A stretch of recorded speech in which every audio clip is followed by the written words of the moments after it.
You made a bad bet. Play the odds and risk it all.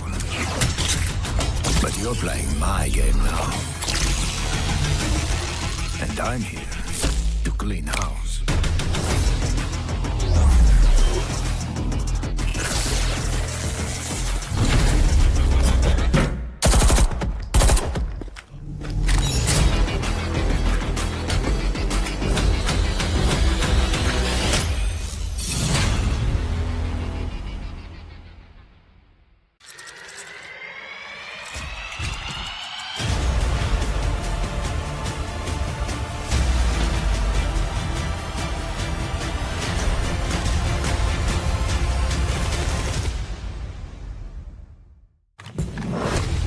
You made a bad bet.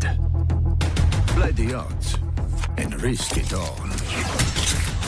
But you're playing my game now. And I'm here to clean house.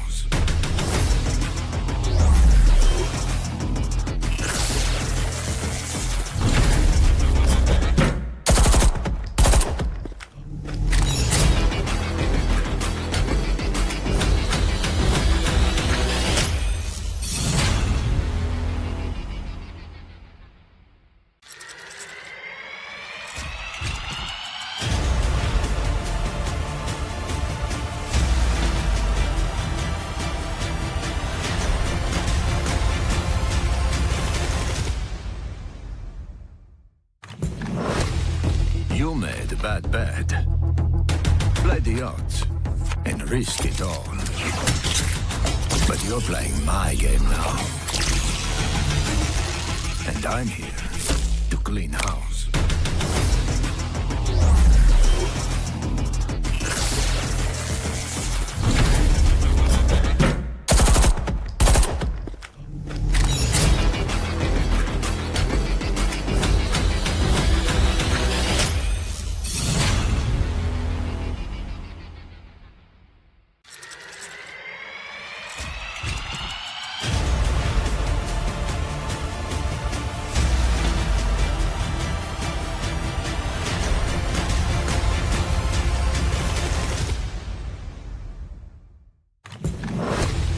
You made a bad bet. Play the odds and risk it all.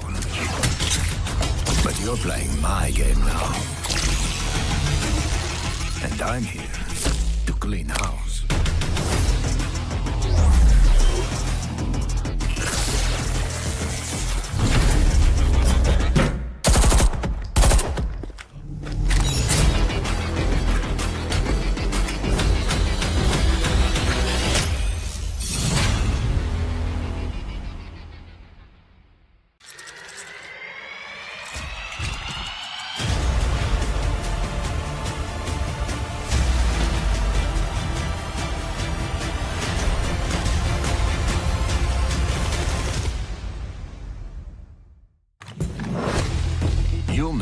bad. Play the odds and risk it all. But you're playing my game now. And I'm here to clean house.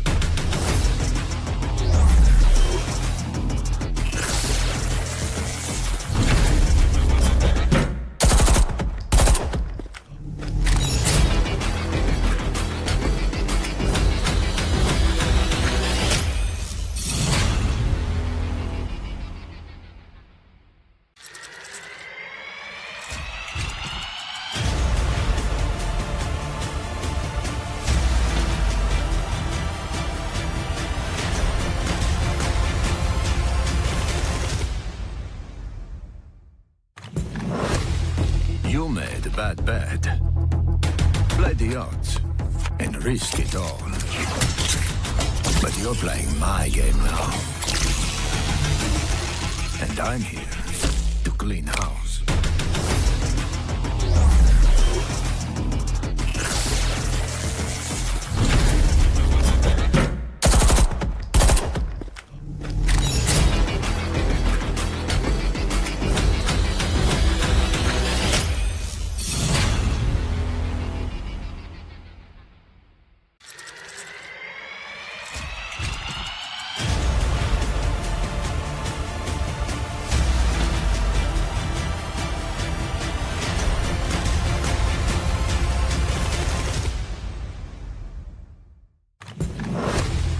You made bad.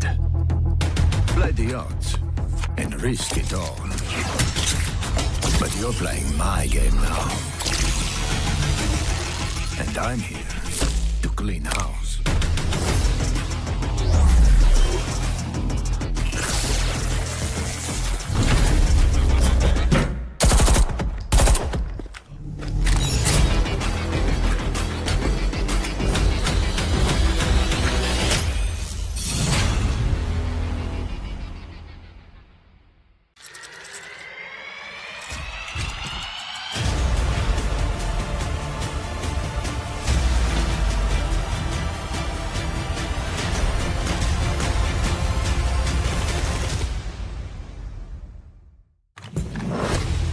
You made bad. Play the odds and risk it all. But you're playing my game now. And I'm here to clean house.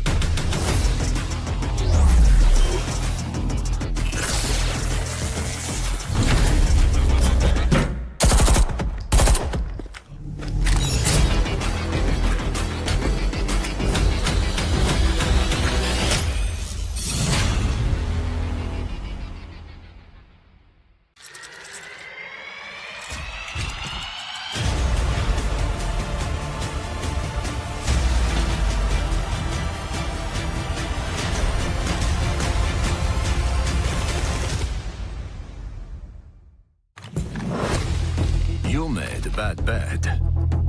Play the odds and risk it all. But you're playing my game now. And I'm here to clean house.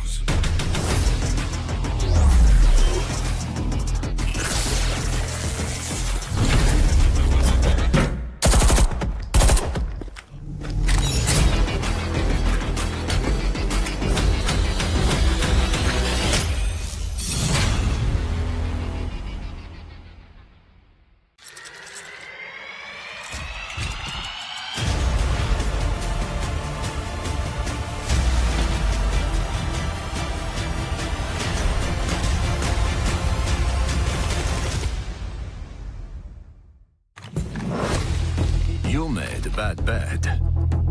Play the odds and risk it all.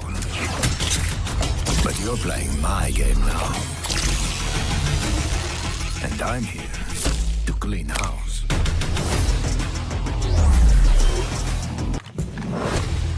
You made bad. Play the odds and risk it all. But you're playing my game now. And I'm here to clean house.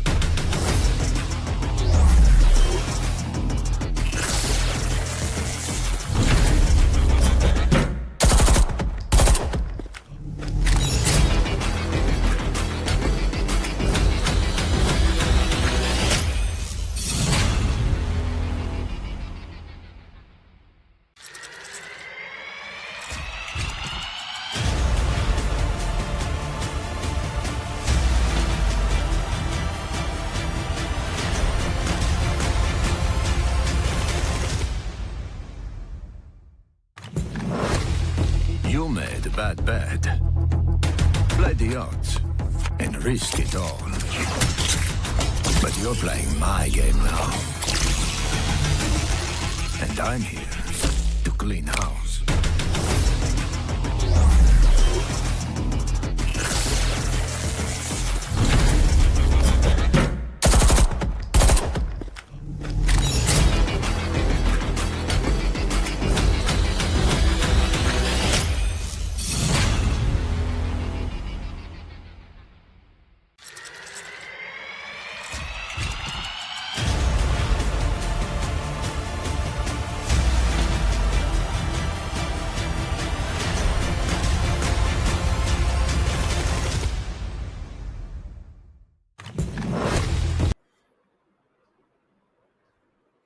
Alrighty then, ladies and gentlemen, welcome back once again to the South Asia Elite Community Series here at Frag Nation, hosted alongside Ubisoft. Of course, I'm your host, Blackjack, back once again alongside Madness, my co-host, and of course, another special guest later on tonight. But folks, I hope you're ready, because I certainly am ready, because it's Qualifier 2 of the Elite Series. Madness, how are we feeling tonight?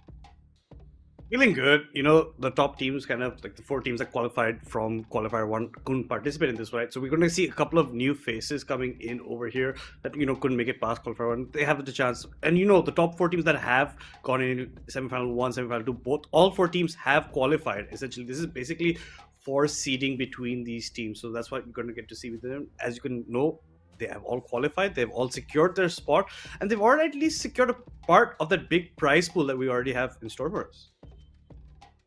Oh, absolutely. So let's not waste any more time, folks. Let's have a quick look at everything that's coming up for all of our viewers and, of course, all of our players, most importantly.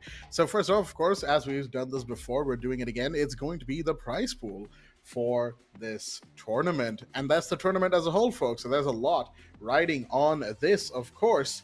And it is that big 3 lakh INR is, of course, the total. First place gets 1 lakh INR, second place 60,000, third place 40,000, fourth place 30,000, fifth and sixth get 25 each, and seventh and eighth get 10,000. You know, all things considered, it's really nice that each tier of placement gets paid, and because, of course, top 4 of each qualifiers gets qualified, you know, all these 4 teams that are going to be playing today, tomorrow, and day after, they have already qualified, right? So they're all getting paid at the bare minimum 10K. But of course, that 1 lakh at the top, that's what they're fighting for. Absolutely, who doesn't love money like that? But like you're saying, everybody has secured some money, no matter if it goes in. But it's a huge prize pool, so even that you have that 1 lakh prize pool. So that's everyone who's going to be going for that, and you'll get to see a bit of how we are approaching this, because this is the prize pool basically for the playoffs, which all these teams have actually qualified for it. It's just seeding that they're battling out again. So you're going to see how this started, because Qualifier 1 is already done. We are in Qualifier 2 right now. It's going to be beginning. It had begun quite a few days ago. It's just now semifinals are going to come up. That's what we're going to be shooting for you. As you can see, qualifiers won between 7th and 14th of September, right? And it was just the semifinals that were best of 3, going into the best of 5 at the end. Then qualifier 2 began on 28th September. It's going to finish on Sunday of this week, 5th October. That's going to be your grand finals, and everyone has qualified. Like we talked, top 4 qualified for players from each qualifier. That's already happened. And then the actual, you know, the end game is going to be that playoffs between 6th and 19th of October to see which teams will qualify, or, you know, get which amount of that prize pool for themselves. And most importantly, the top 2 teams are going to qualify for the APAC Cup Asia qualifiers. Oh, yes, that's the big one, right? APAC Cup Asia qualifiers, 2 spots, and only 2 spots exist. So realistically, that's the thing that they are fighting for here. And of course, let's not waste any more time, folks. Let's have a look at the brackets, the teams that have fought so far to get to this top 4 spot, and what their journey has been so far. Tonight, of course, it is RUE taking on again, excuse me if I butcher this, but KUIS Esports, or KUIS? KUIS KUIS Esports. KUIS. Okay, sorry. Thank you for that. So KUIS Esports versus RUE is going to be what is going to be our match tonight here. And you can see both teams have had a good time so far, going 2-0 and 2-0 in their respective matches against SmackDown Extreme and Team Illusion in the quarterfinals. So they're both on form. They're both feeling good about this. And now the question is, where will they go from here? What is tonight's match going to be? And I'll tell you what, it feels like it's going to be a close one. I don't know if this is a glitch in the UI or like what we're displaying, because it looked like Hexakill actually won their matchup against Deadeye's Esports, so Deadeye's moved forward, so maybe a buy was given by Hexa at the end of the day. But I know both these teams, Andromeda Gaming and Deadeye's Esports, definitely going to be watching out for this match between KUIS Esports and RUE, because this can be their future opponents depending on which way it goes in both these semifinals between these two teams. As you can see on your screen, that's Team RUE and Team KUIS. And talk to us a bit about the players over here, Blackjack. You caught me drinking water. But of course, both of these teams that are playing tonight, they have a lot riding on this, of course. And speaking of which, let's have a look at the team members. As you mentioned, from the side of Team KUIS, we have Insanity, Wild, Cozy, Sunny, Starpy, Dr. Toxic, and What is AIM. That is the entire roster, of course. The playing five will depend on who is available and who isn't. And of course, this is a team from the Maldives, folks. So they are certainly a more unique team compared to the usual lineup we get to see here in the South Asia Elite Community Series. Most of the time, we have teams from India and Bangladesh and a mix of pretty much every other region. But these players are all from the Maldives, which has me quite excited. On the other side, for RUE, we have Sekib, Electric, Tony Plays, Cryptic, Fate, Venom, that's interesting, copyright free, Romar, and Too Ordinary. And this is an entire team from Bangladesh. So we've got a team from the Maldives, and a team from Bangladesh going up against each other in what is set to be certainly one of the more interesting games in South Asia 2025. Yeah, like you said, it's going to be interesting that you're going to get Maldives coming in over here. Like we said, we've seen a lot of teams from Bangladesh. I'll see Warriors that once got in at the top of Qualifier, one team from Bangladesh as well. So we know that the Bangladesh region has a lot of prowess in this game, but it's up to see how KUIS is going to perform and represent their region in today's matchup. And we have a bit of, a change in, the basic maps that we have got for now. You'll see it in a couple of times when the veto will be coming up. You can see what these teams have picked for each other. But I think before that, let's just take it like how much R6 has improved in our community right now, Blackjack, right? Because we are getting the South Asian scene yet again up and running. We're going to have 2 spots open for whoever going to ends up winning the playoffs, right? So I think the region's going to be improving quite a bit. We have new operators coming, the new operations also in it as well. So a lot of exciting things happening with Siege X going on over here. But honestly, this is going to be interesting because I've not watched either of these teams before. Like the last tournament that we casted together, we had seen those faces a couple of times before. So now it's going to be interesting to see the new mix, the new play styles that are going to be coming in across both these teams. And let's see if Maldives can put one over Bangladesh, or Bangladesh is going to get the upper hand. With that being said, guys, let's take a closer look at the map veto and see what these teams actually prefer for their own maps over here, Blackjack. And here we have the map veto screen, folks, and already we've got a couple of interesting things going on here. So according to the graph in front of us, we have Skyscraper, Chalet, and Consulate. Interesting. My notes say something different, but that might just be me here. We'll have to get to that in just a second. But if these are the maps, of course, then pretty interesting picks, all things considered. Skyscraper and Chalet, no real surprises there. Skyscraper actually is a bit of a surprise because it's not a map you see too often, right? Especially in South Asia. Now, in the wider zeitgeist of CG Sports, it's played fairly frequently. But here in South Asia, it's not a map that's favored a lot, especially like in qualifying matches, so on and so forth, mostly because there's a certain amount of difficulty to that map that in terms of momentum, right, it can be really hard to get going if you're not like fully gathered and ready to do what needs to be done on that particular map. But when it comes to Chalet, of course, we've seen it be played time and time again, and we of course We'll probably see it once more. Chalet, it's a standard map. We've seen it, like I said, and it's probably going to be snowmobile to start. Maybe, probably. Nobody really likes going second floor bedroom on Chalet anyway, at least in pro play. For playing ranked, that's like the only site you'll be seeing the entire game. And of course, consulate to decide. I mean, we've had this before conversation, that is that I'm not a big fan of consulate as it is, but in terms of watching it as a, on the highest level of Rainbow Six, I certainly am a big fan. So, a little bit of a correction on what we saw on the map band screen right there. Looks like we'll be starting off with Clubhouse, folks, as map number 1. And we're already into the match screen, so it looks like we skipped right past the bands. All right, interesting. So let me issue that correction that I just said. The maps are going to be Clubhouse, Lair, and Consulate. The decider remains the same, but where the bands were placed were a little bit off on that graph. I will get that fixed, don't you worry. Apologies once again. And the site is second floor bedroom. Bands have been taken care of. We'll talk about that in just a second. Right now, it's second floor bedroom. There's a mirror in play, and we are getting right into round 1.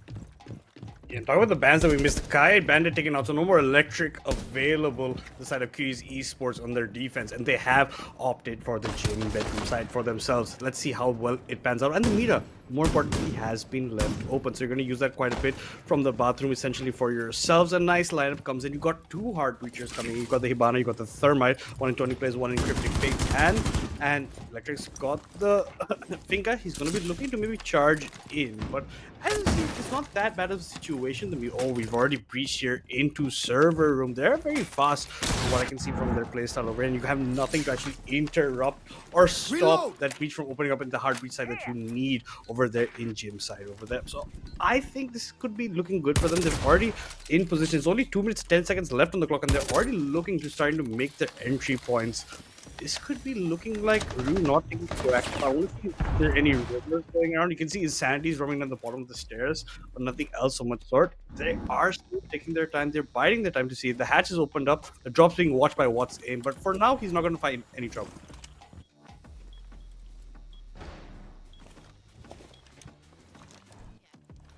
I like the speed with which they took this part of the map, right? No muss, no fuss. They're already here in CCTV. They've got the breach through, and we've already got Sunny taking a bit of damage right now through gunshots. Oh, wait a minute. Cozy is actually going to be the first one to get a kill, but gets traded immediately, and Cryptic finds one more. That's 2 down, and the Jaeger's already so low on health, trying to contest on the balcony window. And of course, we've got to be careful of that long line of sight in cash that's basically been taken care of. Grim is going to set up the bees, but most importantly, Electric is going to find Sunny. Insanity gets 1, but it's a 3v2 type situation, and the Mira is currently playing against her own Black Mirror. Venom finds 1 on the other side. C4 goes out. It doesn't find the Finka, but the bullets do. Wild now in a 2v1 position away, knows if position in the hallway is now known. There's the bees, and well, where are you really gonna go here? Because Grim is just gonna hunt you down, and there's only so much you can do. Pretty much sandwiched between the Kawan hives over there. Wild, there you go. The jumps in, and a little bit of a miss, but then it is secured. Venom gets the kill, and that will be round 1 going to the attack. And you could see his partner had gone outside the window. He just went for a bit of a solo play, came out on top of a bit of a messy situation towards the end in terms of firing. But at the end of the day, they do end up winning the round, and that's them taking so much space so earlier on. They're winning their gunfights. They're causing a lot of nuisance. I'm not seeing much roams coming in from KUIS Esports as of yet. They're gonna go back to the same site with the same operators. Everything exactly the same for them. They don't think they had a fall. They think their execution was their problem, not their planning. So maybe we get to see a bit more room, a bit more proactiveness for them to stop this early space being completely taken by RUE Esports, because they ran away with it. We saw how earlier on they had just taken complete server room for themselves. Arumi is making these holes, but you're not using the holes like she did last time, right? Everything is just being opened up. The mute jammers are for naught because they're honestly not just blocking anything, just walking in and destroying them, not much. It looks like Insanity has already lost HP over here, Blackjack. That's curious. I wonder how that would have happened, because like Jaeger doesn't have a C4 and friendly fire is disabled in the prep phase, so yeah, I'm stumped. It might just be a UI thing. I'm not sure. We'll have to look into that later. But for now, action phase has started, which means round number 2 is officially underway.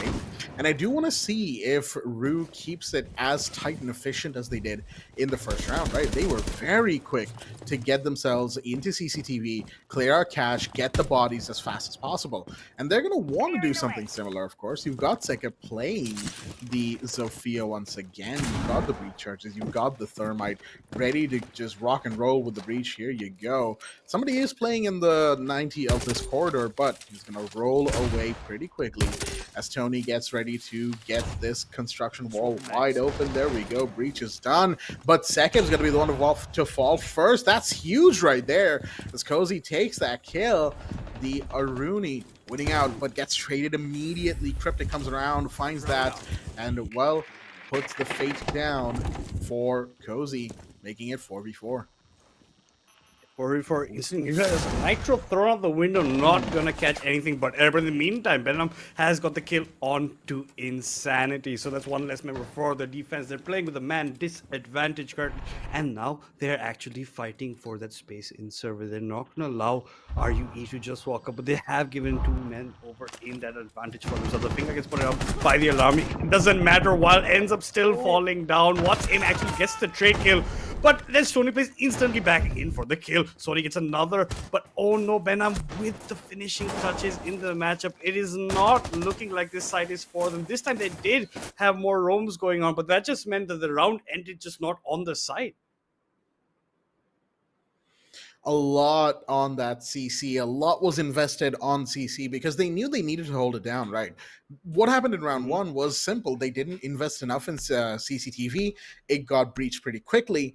And then, you know, they just were completely shot like fish in a barrel.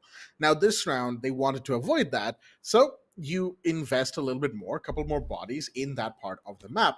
Problem is, you then ended up overcorrecting, at least in Team KUIS's case. They ended up overcorrecting, and they paid the price for it.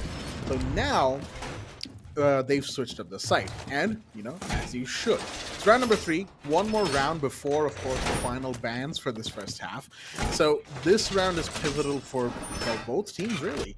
If RUE takes this round, RUE, if they win this, they make it a 3-0, and they essentially make it impossible for KUIS to have any sort of advantage going into the second half. Best case scenario for KUIS would be a 3-3 in that case, and that's exactly what they would want should they lose this round. Of course, ideally for them here, they pull some sort of a reverse sweep and then make it, I don't know, 4-2 in their favor. Is it a little improbable given the way this game is shaped up so far? Yes. But then again, we've seen more improbable plays happen in the history of South Asian League of 6. So, you know, never count it out. Is what I would say. With that said, once again, speed on the breach. Of course, there is no denial, and there doesn't need to be with the Kaid and the Bandit already gone, banned off the map. So, no resistance there, as at the 2-minute 30, we've got the breach done. Opened up. Speed is the name of the game that RU likes to play with, and you see a basic setup from KUIS with the Azami in the garage. But oh my god, Capita's already been downed on this side. Sunny is still looking for any prey that he can catch on, but no, it's going to be Tony Plays also getting knocked as well. 2 people knocked down from RUE, but Insanity gets the kill onto Benham.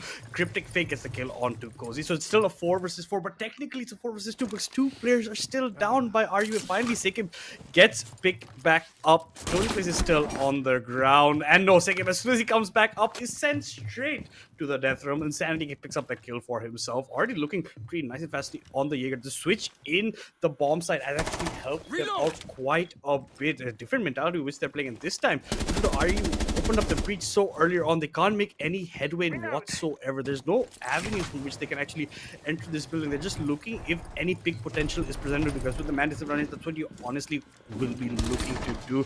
What's aim with a quick speed? No, not the kill. Insanity gets a triple for himself onto Tony Plays off screen for himself. The fight is still going down between the Malusi over here.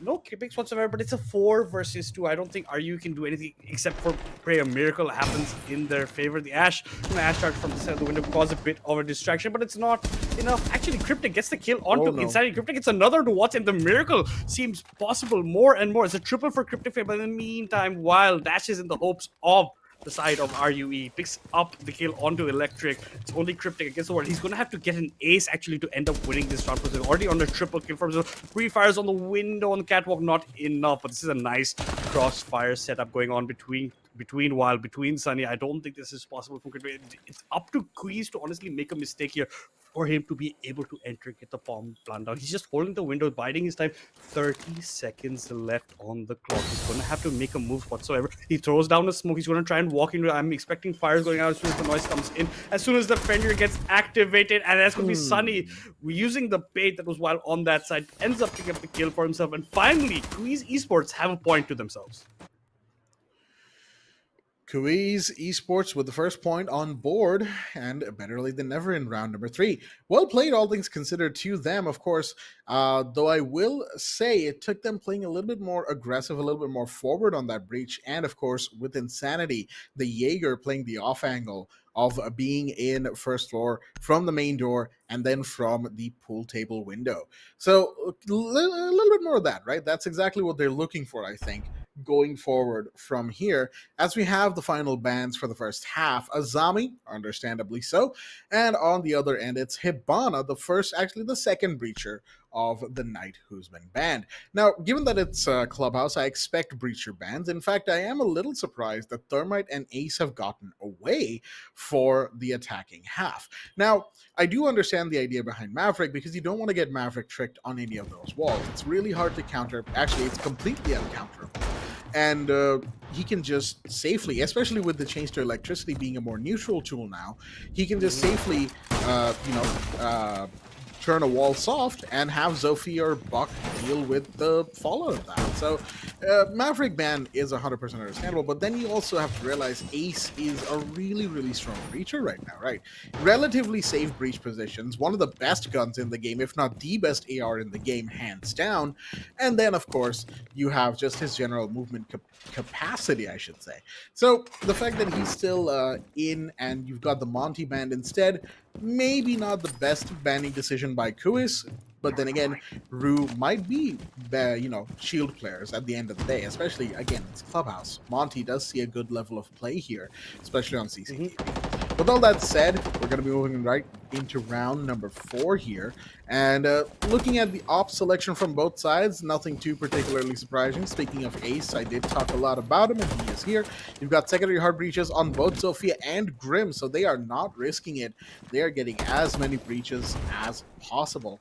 On the side of the defense, of course, the Valkyrie comes out from Sunny, but the Ella as well from Cozy. Not a pick you see too often, but I like the idea behind it. It's to stall and to have a gigantic magazine just in case you run into multiple opponents. Yeah, and because Ace Company has to use 2 of these Ace charges to open up that. And I think the secondary hard breach is going to be opening up the tunnel in dirt, try and get some avenues to himself. And the Mira is actually situated pretty early up, depending on how they actually want to aim for. He's going to be watching the walk down on the main staircase area on the bottom side, in case anyone wants to come in. Cheap angles being held by Sakib from the hatch, and dirt has been opened up like I was talking about. Cryptic in the meantime ends up falling down. He's knocked down. He's put out of his misery. But no, actually Benham getting the kill on to Sunny instead. So Cryptic is still going to get picked up. He's going to actually go for the defuse, get the plant down. But no, here comes the timely C4 from What's In.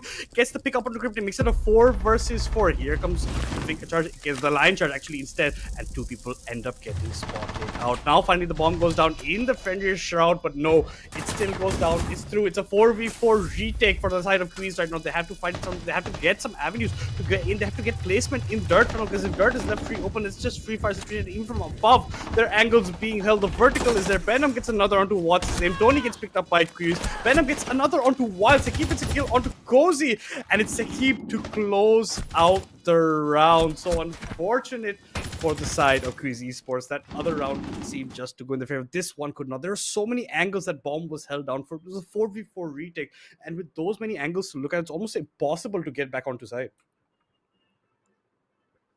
And that right there is another reason why Grim is banned so very often these days, right? In competitive Rainbow Six. Not the words you'd expect to be saying when Grim launched way in the beginning of year 9, but as of today, he is an absolute terror to deal with. Was it year 9 or year 8? My memory is a little fuzzy, folks. But as it stands, Grim in that round was pivotal, right? Grim and Lion essentially being the info gatherers and the defenders, the bane of defenders' existences. Because on one hand, you've got the Lion scan going off, Big Brother in the sky going, whoop, whoop, whoop, whoop, as you do. But then you have the Grim Kawan Hives, just like Lion stops you from moving. But then Grim forces you to get away from his Kawan Hive. So you then have to make the decision, if you're sitting in Arsenal boxes, where do you go? Because if there's a Kawan Hive nearby and a Lion scan goes off, guess what? You are out of luck, my friend. You now need to either move away from the Kawan Hives and risk getting spotted by the Grim, shot by Finka in dirt, or you sit still, let the Kawan Hive spot you, save yourself from the Finka, but then if the Grim has line of sight, guess what? You're going to get shot anyway. And worst case scenario, or best case scenario, I should say, you can't move whatsoever. And that's exactly what happened, right? A complete shutdown of in-sight defense. So quick play from RUE just to kind of set the tone of this second half of the first half. I know that's a little confusing, but post bans, I think is the word here. But with that said, Mute and Denari coming out from KUIS, looking to just slow things down a little bit more, potentially speaking, while Sunny, he's on the roam all the way in the top floor. But this is the entry from Dirt. They're 4 men strong, walking in the instant pick onto Insanity from Cryptic. They've made their way into sight. It's only 2 minutes left on the clock, and they're already in there. And this is a surprise play coming in from RUE. The KUIS did not expect. Venom, he swings into the Fender, picks up the kill onto Wild. It's a 4 versus 2. The bomb's going down yet again. Speed is the name of the game that RUE plays, ladies and gentlemen. And they are playing it to perfection. Once an answers back gets the kill onto Sakib. It's a 2 versus 3. KUIS has to do a lot to walk in. Now the Black Eyes won't help you out. Electric, nice flick onto the head of Sunny on the corner over there. Sunny had the complete advantage, but Electric gets the better one at the end of the day. He's looking for more. Can't get the mirror this time. Mirror gets the down, not going for the finish. They're looking for more picks for him. Can he get the pick onto Grim? Grim finally chooses to finish the kill. A triple kill for Watson, but it goes in not. It goes in vain. As Venom is the man of the hour in this matchup. He is getting multiple frags on multiple frags in multiple rounds. And that's the kind of player you want on your team, right? Multi-kill after multi-kill after multi-kill. Venom has certainly proven their worth here. But one thing I will also say in RUE's favor is that they are definitely really good at rush plays, aren't they? And it's on the map of Clubhouse as well, a map that's not really known for rush plays like this. But here we are. It's certainly a bit of an odd day for this, but, I'm not opposed to it. If you have new plans and strategies to show off on a map as old as this, certainly show off to your heart's content. With that said, I do like their aggressiveness. I like how fast they get these rounds done. It's like they have a train to catch. Like, guys, come on. We're done with this round. One more. Let's do this quick. They're already 4-1 up. We're already round number 6. It's barely been like 30 minutes since we started the stream, give or take. But with that said, we're moving into, as I said, round number 6. Last round of the first half, and RUE, they're going to be looking to make it a 5-1 if possible. And KUIS, the best thing they can do now is get around for themselves, kind of reset their momentum, reset their mental, and try to make it work in the next half, the second half, when they will be on the attack. Will that happen? Will they be able to do that for themselves? Well, it remains to be seen as we move now into this 6th round. 6th round on the clock. We've gone back into gym, it seems, for us. Actually, into server room. A nice cheeky angle on the door. 2 spots open up. The drone spots him out. He has to reposition, but Cozy is actually walking in further. He's looking for a kill. Can he actually end up? This might be an exchange between Sekib and Cozy. Cozy backing away from the door slightly, but always surely. Yes, no interaction will be done. And we also have a Deimos in the world along with the Rara, and as in fashion of RUE, the breach has already been done. It's not even been 15-20 seconds into the round. Nosa has put down her shield, has positioned herself over here, uses an AP grenade to get rid of their roomie at the door, uses another to get another. Berkozy finally gets his kill. It's going to be Venom, one of the most important players in RUE during their attack, as it seems so, right? So, but for once, KUIS actually has that man advantage. The 5 versus 4 in favor of the defensive side. They're looking to get another notch in their name. Only have one round so far. This could be the next one. And roams are in from Sunny. Sunny's looking to see if anyone's entering from below. But Osa has complete view. Electric in the meantime with the Amos gets a kill onto Wild, but instantly traded by Watt's aim. So resume that man advantage from the side of KUIS Esports. Osa just trying to pre-fire onto the catwalk, not going to be catching anything whatsoever. Another breach made in the bottom side of garage on the back side of the walls. Reinforce a pre-fire onto Sunny's head, but it's slightly above, above Sakib's head, slightly above. Sunny gets the kill onto it. Cryptic gets 2 more for himself. Oh. Don't. Oh, dear me. Looks like we have had... okay. Okay. There we go. There we go. Feed is back, folks. Temporary hiccups, don't you worry. Right now it's a 2v1. Wait a minute. They turned it around. RUE, we take our eyes off for them for maybe 15 seconds, and suddenly it is all down to what is aimed to clutch it out in a 1v2 type situation. Playing in red stairs right now. Cryptic Fade going in. He's going to go for the plant. And of course, we've got the Osa just sitting outside of the breach. He's got plenty of room to play this safely. Grenade goes out. That's going to take care of the Osa shield, and this could give him the room he needs to do this. That's one. It's done. It's done. One more. Wait. But Therma is down. Yeah, he has time. More than enough time, in fact, to get the clutch, the defuse. As what is aim in a moment of brilliant situational awareness threw that impact grenade, got rid of the Osa shield, and said, you know what, I'm clocking in and locking in. He got the 1v2 with the defuse to finish it off. Well played to that player right there. What is aim with the clutch, saving them from a 1-5 down first half. However, they're still 2-4 down, but it is the second half. So this gives them time to reset, refresh, and go on to the attack rounds with a brand new mentality. Yeah, and that's what I'm gonna say. And you know he's not a KD player because he had the guy knocked down, didn't even finish it, just went for the diffuse simple and surely there. Oh, it seems we might have a disconnection. Sunny has disconnected from the game, so I'm assuming a pause coming in, and that's exactly what is going to happen. But yeah, at least get to see the first bans. It's going to be that Ace and the Kite. The Kite seems to be the factor that both these teams honestly do not want to deal with, and KUIS has to really step it up into it. They can't always expect to rely on what's his aim to get out these kind of clutches, to get these kind of performance out. They have to come together as a team. Individual performance is just not enough. The team chemistry has to be there. Let's see how that goes, because if RUE's attack is anything to go by, they are very aggressive. They like to use that speed to their run. They like to set the tempo from the matchup. So I'm expecting them to be this aggressive even in defense. That's the thing about RUE, right? I'm expecting them to be that aggressive in the second half, right? Because an aggressive defense on Clubhouse is not unheard of, right? You go for spawn peaks, you go for the runouts and all that, and you play to your strengths in that regard. However, of course, we will need to see how KUIS kind of plays around it. Because, like I said before, aggressive plays are nothing new when it comes to the map of Clubhouse, right? Aggressive defense, active defense, as I like to call it. So KUIS might have plans for it. They might know, or at least have an idea of what to expect, and they might be able to kind of go at it from there. With all that said, of course, to those who might have already seen it, the timer has paused, and we're just waiting to get that player who disconnected from the side of KUIS back in. I do believe it's just a case of a game restart. It does tend to happen, folks. You know how it is. But with that said, they are certainly, RUE that is, certainly have a good advantage right now.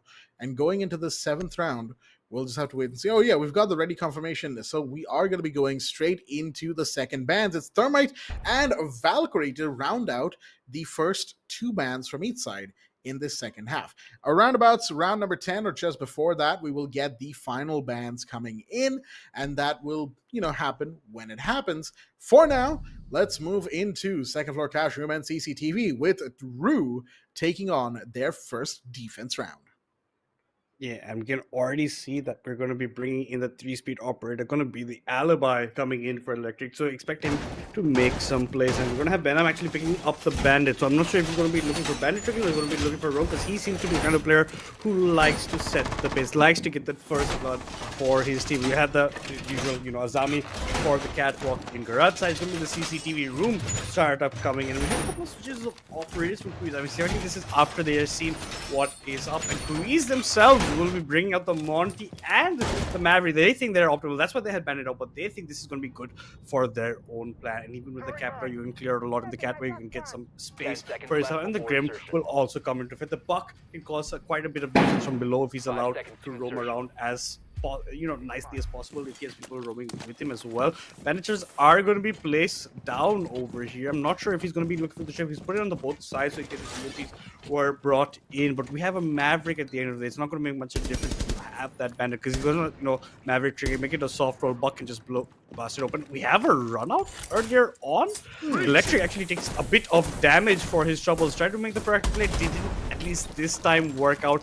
And Garage backside has already been opened up with that secondary hard breach from the hands of the Maverick on the backside, actually in the hands of that Captain or the Grim, depending on how they get. But we are expecting maybe someone from basement. You can hear the shield from the POV Electric, so they know there's a Monty on the cards from just how that shield sound is coming out. Another hard breach on the backside of Garage. They're trying to create multiple avenues for themselves. There's already one peeking from there from the staircase. No, he's not going to catch out, but it might be Tony Place in a hard spot. He has someone watching his back basement stairs, so he can be comfortable about that angle. But he has to be a bit cautious about which angles he wants to end up picking. For now, nobody's going to go out. Insanity actually ends up going down, so it's going to be RUE with the man advantage. The Monty has made himself in, but there's Barber on the staircase. He doesn't want to go in for it. He's walking sideways to prevent the guy shooting him from either from side, either from the catwalk. Reloading from 20 place. Not going to be paying out as we are seeing the QEs actually plays way slower compared to what RUE is playing, and they're trying to bully this Monty in the corner over here, Blackjack. Oh dear me, Montaigne alone on Garage Door. He's got support, and that's going to be Cozy coming in for that that important kill. Sekeb with one death added to the tally. Tony comes around, finds what is aim, but immediately gets traded by Cozy. They're gonna take control of Garage with the Montaigne and the Capital now here. And the smokes are out to allow for that extra bit of room. Shotgun! That's why you commit to the bit. Cozy is going to get taken down as well. The Montaigne going ADS at the Garage line of sight here. Not the most advisable action. Gets shot in the face for his trouble. And with that said, it is 5-2. RUE playing not as much active defense, actually, as you said, Madness, as they opted to play it more traditionally, more, wait for them to come to us kind of situation. And I guess I do see why they would do that. It was the first round of defense, and they were kind of getting the hang of, hey, how does KUIS play their defense, right? Play their attack. Let's see what they do. Let's see what they bring. They saw the Montaigne. They didn't panic. They knew exactly what to do and where to go, and they played just accordingly, right? It was your standard round of defense, successful defense, I should say, on the map of Clubhouse. So really no notes per se, just the fact that RUE has been a very formidable team, and KUIS has certainly shown their struggle against this team so far. Absolutely, and you can see that it's because Insanity went down very early on with the round. I think when he was making his Maverick holes, that's why the entire wall wasn't open and the breach wasn't there. There was just a small, the small secondary hard breach opened up by the Grim. And that's the advantage that was used by the shotgun of the mid from Skip. Just walks in, gets shot into the face. Nothing that you can do in that situation. But now they have elected for the gym and bedroom. The mirror is still available to them, so they're going to be using that to full effect. Let's see, because this is QUIS with kind of their backs against the wall. They don't want to even one more round over, because that puts RUE on match point if that does happen. So a map point if that does happen. So they don't want to be in that kind of tricky spot. They have to start acting up right now. We saw them trying to make plays with the Monty last time. It didn't work out. RUE, like you said, very rightfully so, they knew exactly how to do it. They pushed onto them. They created a lot of space for themselves, and you use the advantage from the the breach not opening up to get your man advantage even more for yourself. And very importantly, getting the Maverick out of the round very early on into it. Again, this time it's going to be actually Tony plays on the alibi. It's going to be Electric playing more of that. So Tony plays will be looking to be making some plays for himself, and I was talking about this last round as well. KUIS takes it very slowly, Ooh. and that slowness does not pay off because Tony plays well, camping here in garage, picks up a kill, Ooh. picks up another, this time onto Sunny. Clean headshots coming in from this alibi from Tony plays, and it seems that they have a very good decision from RUE to shift him onto this operator because now he has free reign, now he can get picks like this, and he's already with a 2-man disadvantage even before Breach can start opening up. And that was even before the 2-minute mark had gone off, right, on the timer. And look at that, Tony is still being an absolute nuisance, now trying to go for a peek out of garage. You've got the alibi Prismas here giving away positions of multiple operators on the roof and on the bottom floor. So it's just a case of this alibi Tony being, a complete menace. And that is exactly what they needed. Of course, Maverick has come in and made some lines aside. The wall is soft, but they don't have their breacher anymore. Sunny fell not too long ago trying to push this alibi.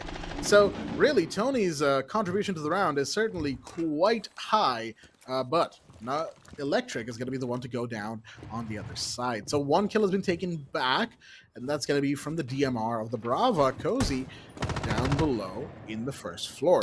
Interesting position to be in as an attacker with 50 seconds on the clock, but it got them a kill, so really nothing to be argued against here.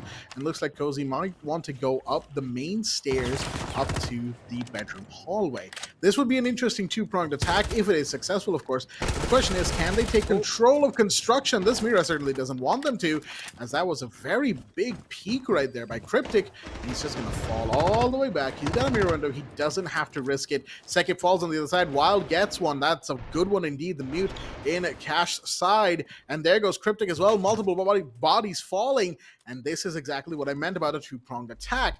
This Brava on the main stairs has been the linchpin of it, but Tony comes back around. And if he could potentially get even more here, he's going to go for the swing. He gets the quad. He wants the ace right now. Bailiff out. He's going to get it. Gets down behind the bed, and the timer runs out before he can confirm his ace right there. But for all figurative purposes, folks, that might as well have been the ace for the round. Tony on the alibi. Somebody stop this man, as RUE has now moved on to map point. Map point it is. Tony plays, making massive plays over there. Almost got the ace. His bailiff ran out of the bullets. He anyway hit. Time ran out. KUIS ends up going down. So Tony, a huge nuisance. Gets those 2 early picks. That's what we're talking about. Even the Maverick makes the wall soft. You don't have the Ash anymore to open it up. You didn't even have a buck available to you. So that's a good plays coming in from him. He's going to be switching over to Tubara right now. I'm assuming we are going basement, and that's exactly what it should be looking like. We see a couple of changes coming. A Solace actually ends up getting up, plus the pulse in the hands of Cryptic. It looks like we even have Electric picking up the Capcan, so more trap setups coming in. You're going to have to be worried about doorways going in for yourself. We don't have a kite available, so you can't electrify these hatches. You're going to have to maybe play from above, maybe make some vertical, cause some nuisance. That's why, but that's more important. That's why you have the trackers in the hands of KUIS. We have that Deimos coming into the hands of Insanity. Let's see if we can make very impressive plays. And more importantly, this operator that we know and love so much, Blackjack, this Blackbeard will be coming in the hands of Sunny. So you can take away something like, maybe the Monty doesn't work out, but maybe they think that the Blackbeard will. You're going to be opening up the fire extinguisher bot side at this earlier. Every prep phase is now over. Map point for the side of RUE, and KUIS Esports backs against the wall. Do they have an answer of what can come for themselves? Because last time it was Tony Play's show. They have to be wary of these roamers. That's the whole point. Because RUE aggressive, like I was talking about in attack, they're going to be aggressive in defense. They're going to be looking for these early pickoffs to neutralize man advantages, to make sure that they are the ones standing out on top. They are the ones with everything, all the cards in their hand. Now Buck's going to open up server room. There is a Solace close by. His position should be given away by the Free Fire. It is now, and there's a Blackbeard onto him. Blackbeard will be getting the kill. We talked about this operator even before the actual round has started off, and we already see the impact coming in over. There's a Solace drop down very early onto the round, but Cozy and Sunny have taken quite a beating as well. Yeah, both of them are a little bit low on health, lower than they would probably like to be. Oh, dear me, that was a bit of an attempt at a feint right there, but you're gonna pay for that, as Insanity was already waiting on the other side in gym to take that Capcan down. Electric falls, and that's 2 down for the price of none, as KUIS has certainly made it the point to hunt down the roamers as fast as possible. Well done. But you still got to deal with Tony, Cryptic, and Venom, all of whom have been firing on all cylinders. Actually, fun fact, the two players that have gone down for the defense of RUE are Electric and Sekib, who have mostly been actually hanging on the back foot and playing support roles, and that's exactly why Venom gets one, and oh dear me, the cap can strikes. What is aim will fall. The Clutch Master a few rounds ago, unfortunately, gets taken off by the EDDs. And that's why you need an IQ, or at least you need to watch your doors, fellas. Otherwise, you're going to find your shins exploding into a million pieces. Absolutely. From the grave, Electric strikes back. Now made it 3 versus 3. Sunny still on the low HP mark from above. Insanity looking for a pick. He's still not using Demon's Gadget. Has 3 still available to him if he wants to look for any of those variety. And now you have to start making way down. If you increase only 1 minute left on the clock, you have to try to make the approach. Cryptic should be looking around. Azami puts a nice gadget onto the wall. Creates a pretty much a one-way for himself, depending on how you're going to be looking at it. The knee should be showing for yourself. Venom all alone in blue, in utility room, looking for a pick. Doesn't find one. Instead, Wild finds the skull of the Azami, gets the numbers for himself, and now KUIS Esports going to be looking to walk their way in. Blackbeard might get caught out, but no, Tony's play does not connect this time. Not everything that comes out of this man's gun is golden, at least this time for himself. The flashbangs come in, everyone blinded on site. The Blackbeard is going to be making his approach. Tubaro's trying to knock him away. Tubaro does that in vain, but oh my god, Wild is looking to pick him a kill. You do get the knockdown, but you don't get the finish. The backup was there from behind, and Wild comes, gets the knife essentially over there. The melee range, gonna take it any time of the day, and KUIS Esports still have fight left in them, at least for map number 1 over here. Yeah, they needed it. They needed this round, and they needed to show us that they've got it, what it takes to take another one for themselves. Well played, all things considered. They bringing out the Blackbeard was certainly a good move, but unfortunately, it will only have lasted that one round because Blackbeard is banned, and we're going to be moving into the latter half of the second half, or I should say the final 3 rounds of the second half, barring, overtime notwithstanding. Oh, dear me. All right, looks like fireworks are going off already. Don't celebrate yet, folks. They haven't won. But with that said, 6-3 still to RUE. They've got essentially 3 more map points to go if they keep losing rounds before we then hit OT. Will that happen? Honestly, I don't know. Because all things considered, I'm looking at how this match has gone so far, right? This first map. And the trend that is appearing so far is that RUE wins 2 rounds, then you have KUIS winning 1, then you get the bans, then RUE wins 2 more, KUIS wins 1, we swap halves, RUE wins 2, KUIS wins 1, we got the bans. So is it going to be the same? Because if it is, then RUE might be looking to close it out here and now in this particular round and move on to map number 2, which of course will be everybody's definite favorite lair. And once we get there, of course, all bets are off, right? Because Lair is just one of those maps you don't see very often, right? And looking at it, it is picked by KUIS, so they definitely should have something good planned for that map. At least that's what I'm hoping. But in lieu of the Blackbeard getting banned, they've decided to bring out, guess who? It is Blitz, folks. Only the second most annoying shield operator in the entire game. And depending on who you ask, maybe even the most annoying. But of course, annoyances aside, that Blitz is certainly going to be one to watch out for. But Sekib, he is getting aggressive early. And he's on the roam once again. Oh dear me, you don't just vault in like that. You got to wait for the drone to give you intel, folks. And that is exactly why the Solus will know, and the Solus will punish you if you just jump in without checking. 2 to Sekib, and we're only at the 2-15. Yeah, and that's basically 2 separate 1v1s given to him, but finally Sunny actually gets the pick. Nice shooting coming in for him. Gets the pick onto Seki. Very delayed trade, but still man advantage for the side of RUE, and I agree with you. You don't just vault into windows like that, especially if there's a Solus on the prowl. At least do it together in a 2-prong attack like you're talking about, but they give him separate 1v1s. He takes advantage, doesn't lose his, but the trade at least comes in for Sunny. But now they know there is a Blitz on the move. What's aim? Tries to go for pre-fires on the staircase, not actually ending up getting much for himself. But oh, the push-up coming in because there's a Blitz from the other side. It is a complete pinch coming in. They crunch him into position. Sunny gets his second kill of the game. It's going to be on to Electric again. Yet again, Electric and Sekib are the ones that end up falling down earlier into the round. At least it's still equalized numbers depending on how you see it. And if Fenrir is still in the books, that can prevent the Blitz when he's trying to charge into side. The hatches have to actually start to get get opened up, and that's what Hibana's looking to do. He's trying to open up the hatch into blue, maybe make his progress that way. But for now, he's just pretty much opening every single hatch. I think kitchen hatch is still not open. That's the last one remaining for himself. Sunny is checking for Kapkans at every single door because he is going to have to be completely wary because of what Electric did last time. He has kind of PTSD about us going now.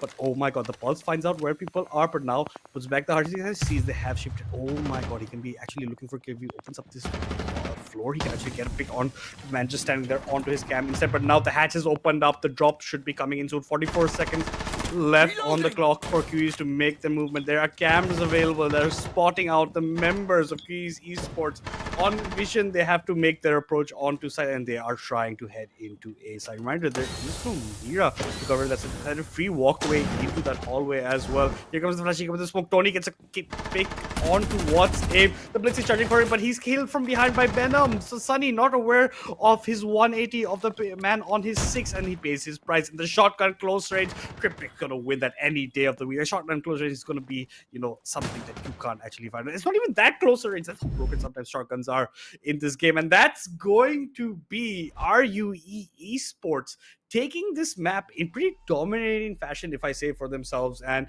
putting a very good pace. This was a very quick map.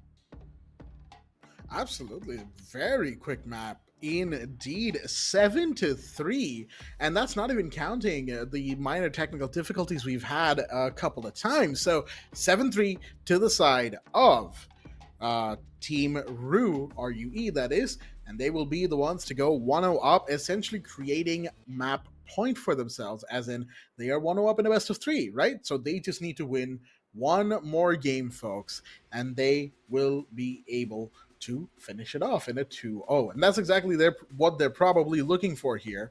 And I'll tell you what, folks, certainly quite a lot happened in that map. Quite a lot happened in those final few rounds as well.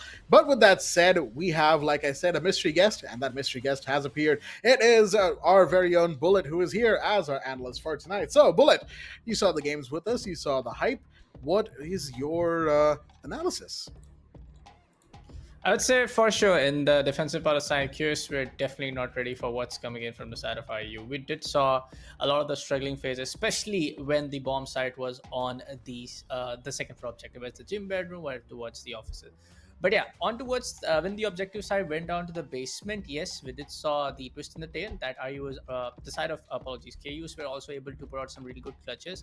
We did saw that exceptionally well made clutch in the 6th round. That was a clutch coming in from the side of Tomorrow, I guess, in a 1v2 scenario. So yes, we do see that in sometimes around when the cohesive play happens, the slow plays happen for some of the guys like Cozy or Insanity, yes, they are able to pull it off against a team like RUE in a really good manner.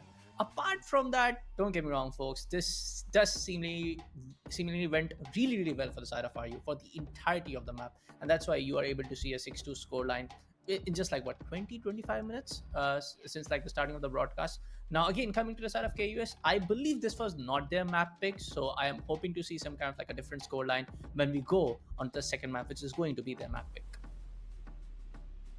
Mm-hmm, definitely, and you can't let KUIS Esports let RUE set the pace like this completely every single time, especially in the attack. Right, they're taking so much free space. Only once they started fighting back, there's been some rounds coming, but the first round itself set the tempo of how this map is going to be looking for the side of RUE. They go for that aggressive. Even you have nice plays coming in. Tony goes crazy one round, yeah. Then the Solace goes crazy another round in the defense half. So you have them individually. Their roaming style is way better than what I'm seeing KUIS at least putting out for now. And like you're saying, this is probably not their map pick, right? So maybe not accustomed to how they wanted to play. Maybe the game plan wasn't fully, nailed down on how they. So hopefully better things to come in map number 2. But if this map is anything to go by, this might be just a 2-0 because RU is looking pretty dominant. Yeah, that is actually very true.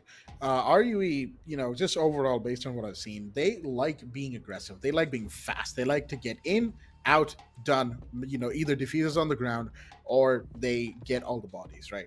And that's honestly a playstyle on Clubhouse I can get behind, because Clubhouse does tend to drag, if you ask me, sometimes, right? Like, you can go long hours on that map. Even if you're playing ranked, you can go long hours, because everybody's played that map before. Everybody knows that map like the back of their hand.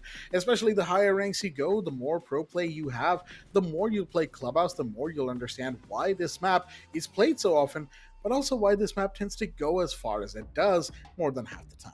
But, with all that said, Bullet, given what we've seen so far in map number 1, and given the fact that map number 2 is a KUIS pick, but more importantly, that they've picked Lair, what would you say KUIS would need to kind of bring to the table on Lair to kind of pull themselves back here? Because I think that's the question in everybody's mind.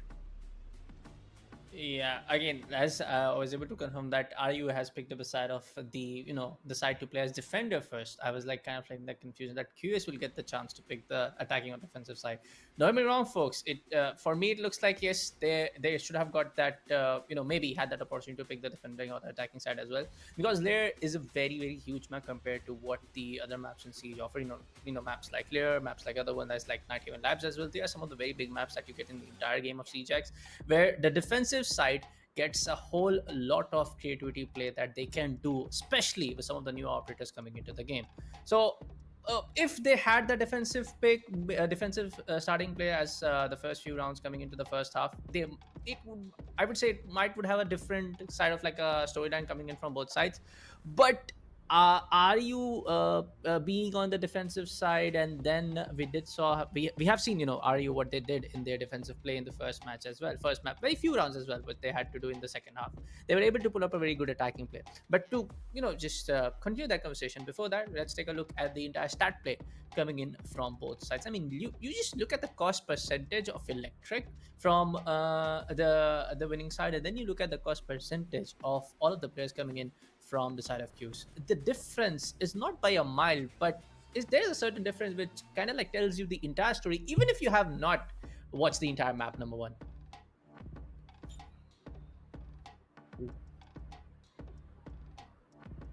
Yeah, definitely so. And then talking about, just looking at Benham, right? Benham went crazy in the attack rounds, got multiple frags in multiple rounds. Like 14-3 is a very good scoreline to have, and especially in such a bloody type of map of how they're just going hammer in everyone's face. Cryptic will pick up this, like, even like you're talking about Electric and Seke, maybe on the slower side, in terms of kills, but their presence was not really talking about Electric having that 80% cost for himself. Then Tony plays out of those 9 kills. He got 4 in one round itself, where he was even maybe looking for a 5th, when completely crazy on the alibi. That's one round, and that hurts your mental a lot. If like there's just one player shutting you down on the opponent team, that's what QS have to deal with, a bit of a mental block as well going into that, coming from themselves. And you could see that Cozy, right? He got 3 first kills, only died once in the first kill. So he's trying to get those opening picks for himself. And then what is Aim's also trying to go in for clutches. He's got a triple kill, one round, couldn't end up closing out. And then 1 versus 2, he ends up closing it out for himself. So there are, those avenues, or you see those sparks coming from QS. They have to just,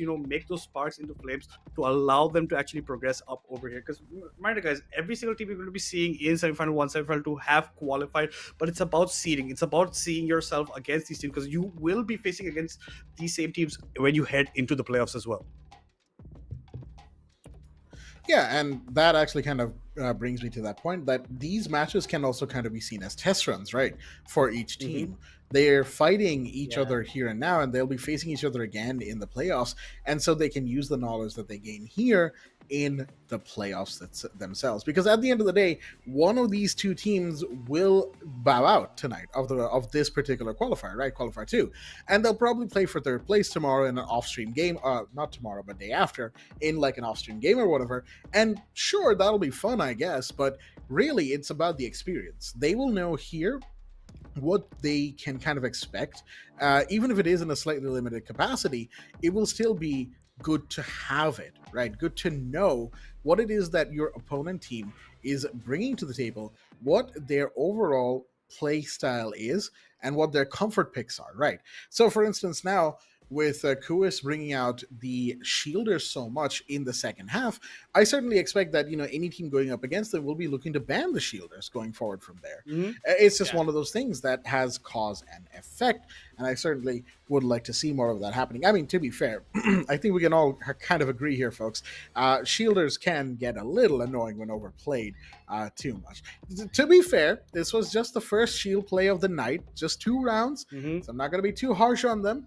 But if we see too many of that in Lair, I'm definitely coming after them. I'm just kidding, I'm not. But with that said, Lair is certainly going to be very, very exciting. And I'll tell you what, folks, Lair is not a map I am very I find enjoyable. I might be, in the minority for that, because I do know a lot of people tend to enjoy Lair these days. I don't know how you guys do it. But, Lair, map 2, I'm excited. I hope you guys are as well. We'll get to that in just a moment, as soon as we have confirmation of, where the teams are and what the lobby situation is. Because, of course, we're going to also have a quick switch up of some other things as well. So, with that said, there we go. We've gotten the confirmation. So, folks, we're going to be taking a quick break, but we'll be right back with map 2 Lair. Don't go anywhere.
Play the odds and risk it all. But you're playing my game now. And I'm here to clean house.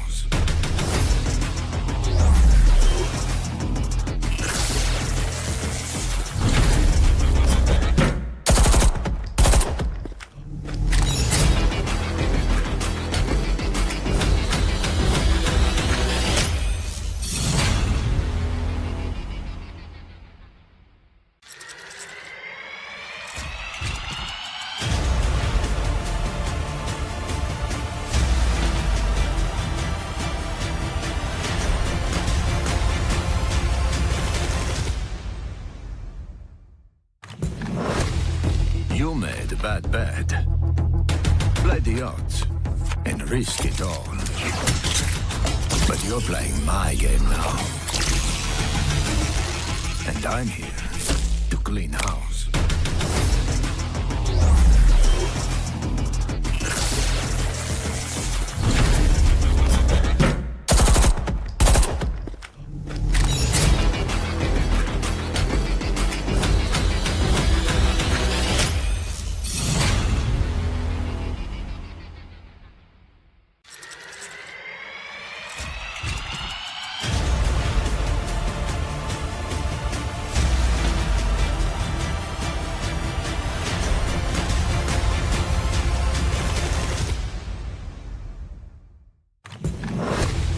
You made a bad bet. Play the odds and risk it all. But you're playing my game now. And I'm here to clean house.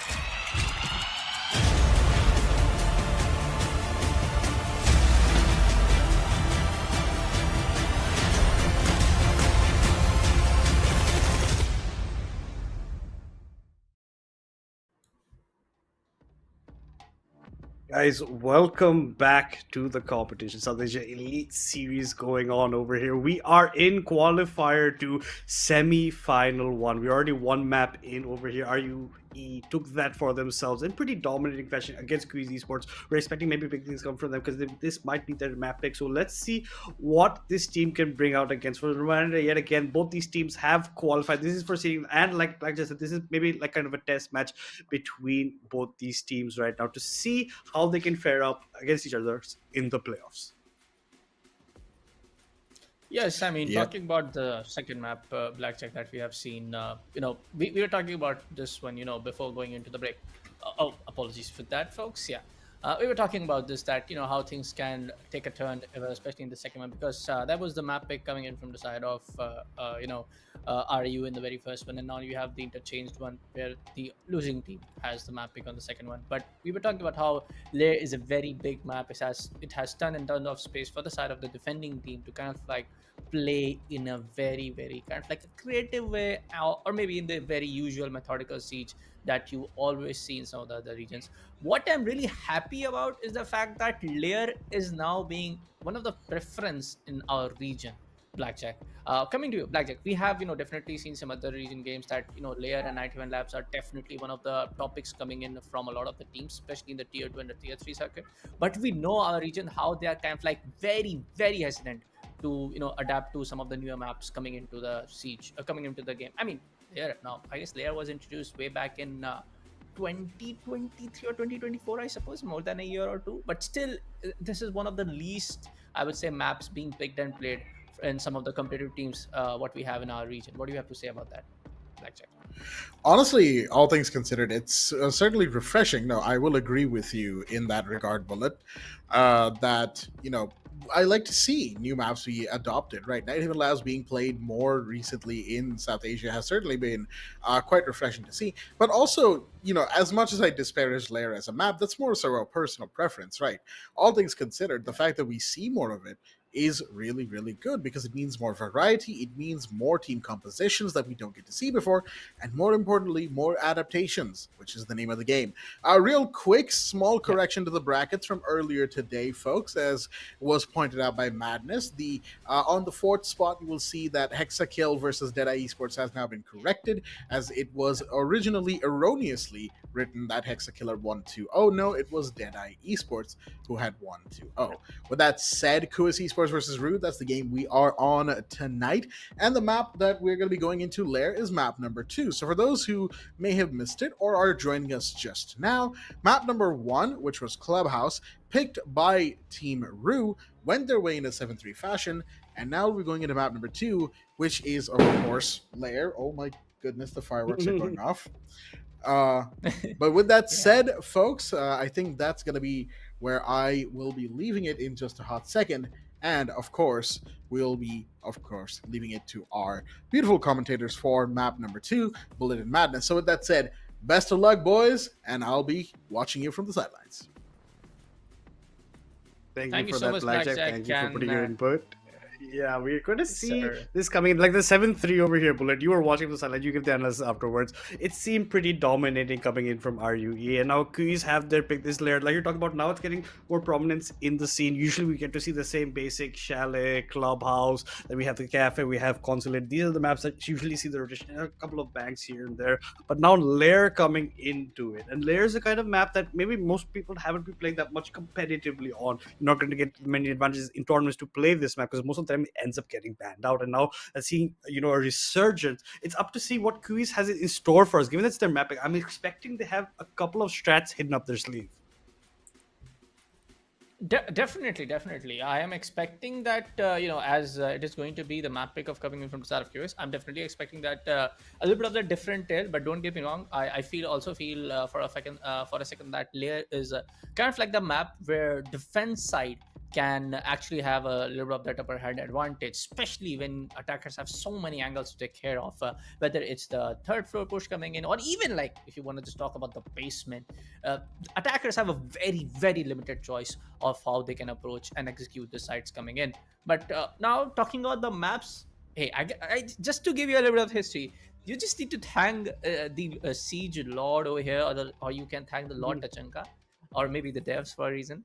Oregon is not in the map pool right now. I can assure you, if Oregon was in the map pool, it is the history in the South Asia Siege Esports that Oregon is the highest, the map which has been the highest number of the picks coming in from any team out there, whether it's been some of the OG teams coming in like Husky Warriors, whether it's been some other teams as well, which I definitely want to take names of. But right now, as we do see the first set of operator bans coming in, Blackbeard and Kaid will be taken care of. On the other hand, the second, one of the most annoying shield guy has also been taken care of, and which kind of like makes sense because we did saw how KUIS were actually able to, I mean both sides were actually able to utilize the shields pretty well. One thing I definitely want to say for a fact that we did saw, I guess it was side of RUE who were able to actually bait 2 times, especially in round number 3 and round number 5 as well. That you have to just make sure that you are not kind of like being so committed to do a 1v1 against a shield when the situation is not favoring your side in terms of the overall manpower advantage. I guess it was round number 4 only, round number 3 only, where one guy was just trying to play on the catwalk. He just tried to like go towards the spawn garage door over there, and he was just immediately caught out by the Capita player over there. So you just don't need to like kind of like just location of a bomb.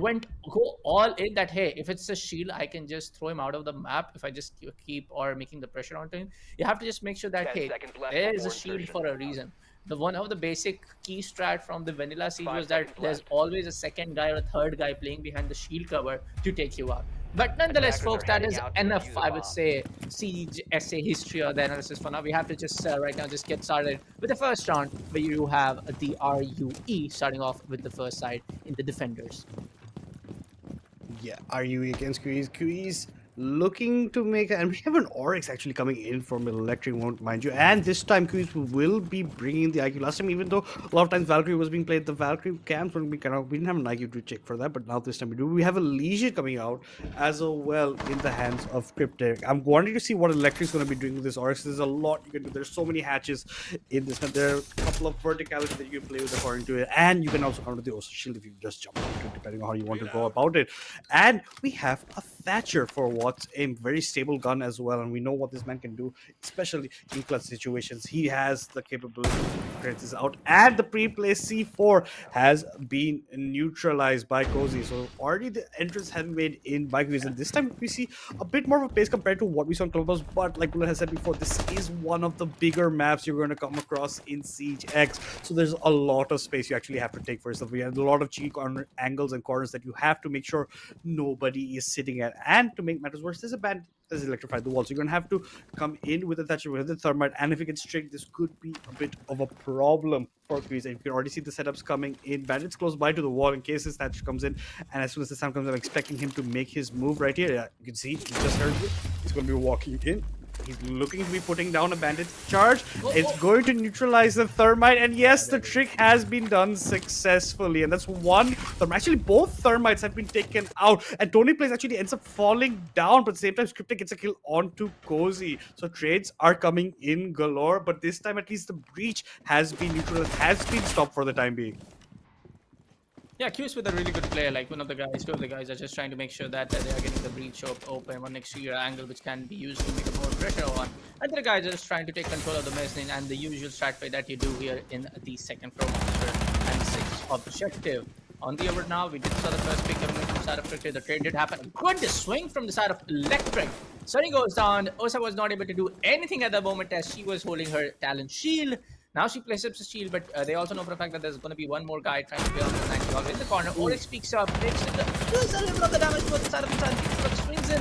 While goes down, Electric goes for another one, and now you have the What's Same playing as a Thatcher, left out in a 1v4 spot. Gets one though, 20 seconds remaining on the clock. Might be able to get one more, which is going to be the side of Legion, who is kind of like acting a little bit cheeky, just trying to be a little bit aggressive, but he doesn't know where exactly the player went. And yes, he will go down eventually. 10 seconds left on the clock, a very much a doable state, but times is definitely, the timer is not on his side. And this will be a round win coming in for the side of RUE.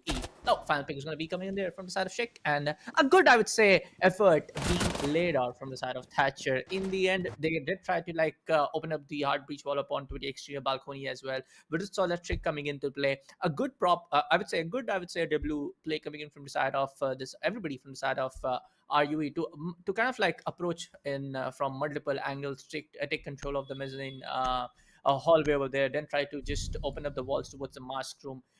I would definitely say for a fact that maybe one of the guys could have come up from the side of green stairs or try to just take control of the 6th hallway, or maybe put up try to like also build up a pressure towards the storage. You want to actually put up a kind of like take control of the storage 6th hallway and the 6th room as well, where the site is at. But anyways, it was the first round. Things can be in a kind of like a trial and error method, which is definitely not following in the same way for the side of KUIS. And now we do see RUE going in for the basement support and the lab objective area. They're going to be taking that for the server. And Tony Plays yet again going to be back on the Alba. And a Thunderbird going to come for the team. So heals galore for his teammates. Goes for Electrics brought out the Capcan. So this time is when the IQ could have been there to spot it up. But no, it looks like it's going to be switched over to the Grim at the last second. And the only shield remaining of, a big kind of variety is going to be that Monty. And that's going to be coming in the hands of Wild. Mind you, there is no Blackbeard, there is no Blitz. So they're going to be sticking to the Monty this time. And a couple of rounds in attack, we saw KUIS show that they had, the prowess for the objectives to come forward is when they were running shields. Maybe this is what they're going to have to rely on, because the first attack did definitely not go their way. What's him tried to do his best towards the end, but it was at the end of the day of 1 versus 3. He gets another kill, gets a double in that round, but couldn't get the remaining members. So unfortunately, his team goes down. The round has started. 2 minutes and 30 seconds are remaining in the round, depending on how entries are going to be made. Cozy is going to be bringing in the recruit a striker as well. So you're gonna have the double. You have the EMPs, you have the nades in your hands if you want to make any variety. But you've also brought the Thatcher. Not quite sure about this kind of setup coming in for them. But Monty's walked in very calmly, so there's nothing you can do against him. He's gonna be picking out potential targets for his teammate, and they're like Bull saying, this is the part of Siege, pretty much Siege 101. Behind your shield, there should always be a member present, so maybe just aim for him instead. And this is maybe where RUE can come out on top. But look at this is very fast progress. This is not the kind of moves that we used to seeing from KUIS Esports. They are trying to play to the kind of tempo that RUE likes to play in the attack, but they are making steady progress further on. Crypto is going to be barricading the door yet again. I'm not quite sure if the side of RUE has inklings that KUIS has walked into the building and has walked in so deep. I think this hit onto the door, the shield sound will be giving away the play. Yes, sir. At this point of time, I'm not too sure where the captain traps are placed on, as we do have the entire attacking team just making sure that they approach from lockers and the missile hallway, and the control has been kind of like almost in their side. Everybody from the side of defense are kind of locked up in these very peculiar angles. Electric takes a little bit of that bait though. A small pick right there on the face of Electric. He won't be just getting down, just go down towards the Thunderbird station over there. The Kona healing station will get healed up back to 300 HP. The sides are very much tight. The enclosures spaced are very much, I would say, kind of like falling kind of like on the opposite side for the side of the defensive play. There are no roamers out there. Nobody's trying to flank up from the other end, and this is what kind of like KUIS, RUE are not able to just make their straight up right. Electric picks the first pick, Cozy goes down, 5 seconds left on the clock. Everybody just trying to play on that peculiar angle just behind the stove over there. Insanity tries to pop on a nade, I guess, but he will immediately take it off from the side. What is in gets one. Electric goes down. Turning place finds the side of Sony, make it to a 3v2 now. Angle's getting exposed to the breach. Monty trying to make his play. That goes the shield, gets one. He can also make sure the smoke goes down, trying to make the impossible shield play happen. That's going to be what's in getting the trade on the smoke. And now you have Sake as Thunderbird in a 1v2 spot. I don't think so that this can be a potential clutch coming in. But if he's able to go plant, Shake actually gets the pick. And now it is going to be the side of RUE also getting the second round for himself. Monty should have gotten the plant getting started a little bit early though. But that was a very close play, a very smart play coming in from the side of Thunderbird. Yeah, he took his time towards the end. 7 seconds on the left on the clock is when he actually tries to make his peak forward.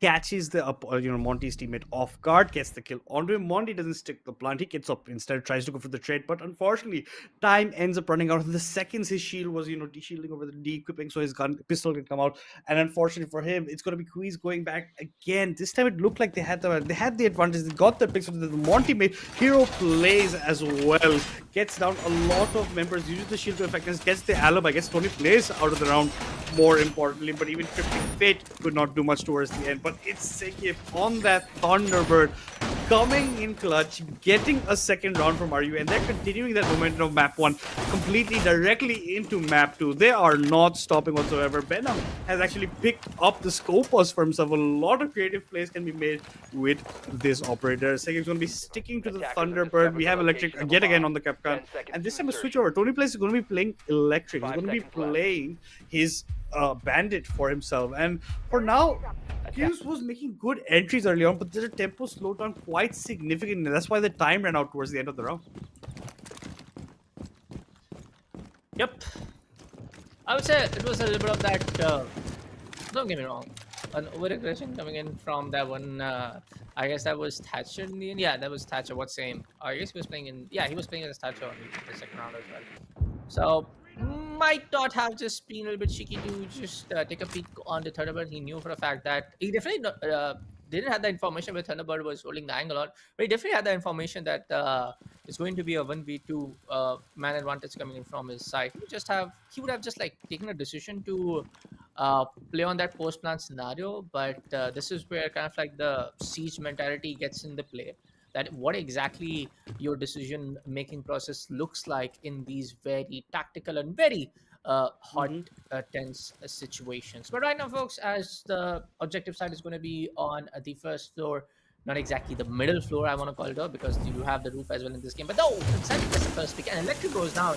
One of the key fraggers goes down from the side of RU. Oh, Heartbeat no. gets open, and before that, Insanity gets one more. Might be the trade, not exactly. Shake gets the side of Cozy, making it to a 3v4 very early into the round with 1 minute and 40 seconds left on the clock.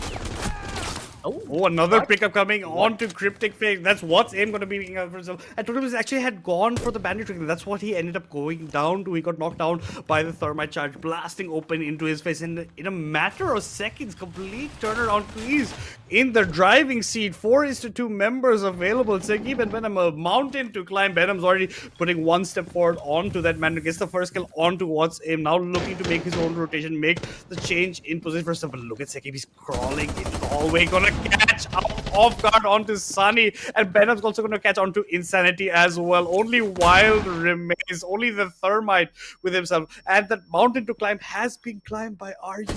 They have made everything possible for themselves. Grab the man advantage now. Thermite in a tough spot. Pre-fire is coming in from second from the staircase. Vertical play coming in from Venom, looking for his target, looking for his prey, not being able to catch onto anything. Thermite has to think about two angles, going for the plant, going for the tap. The sound comes in, and you can see Sakib making his idle over. Is going to give the sound effect, gets it off, and the bait comes in. The swing comes in from the Thermite straight in to the crosses of Sakib. Instant pickup for a nice pre-fire at the end of the day. And this Thunderbird doing work for RUE as they secured their third round in a row. Yes, and this was also like a more of like a very quick play kind of approach coming in from Syracuse. They're able to actually almost, I would say, almost get up the side control on their side, but as soon as the Thatcher went down, I didn't saw much of the progress being done in terms of the gunfight.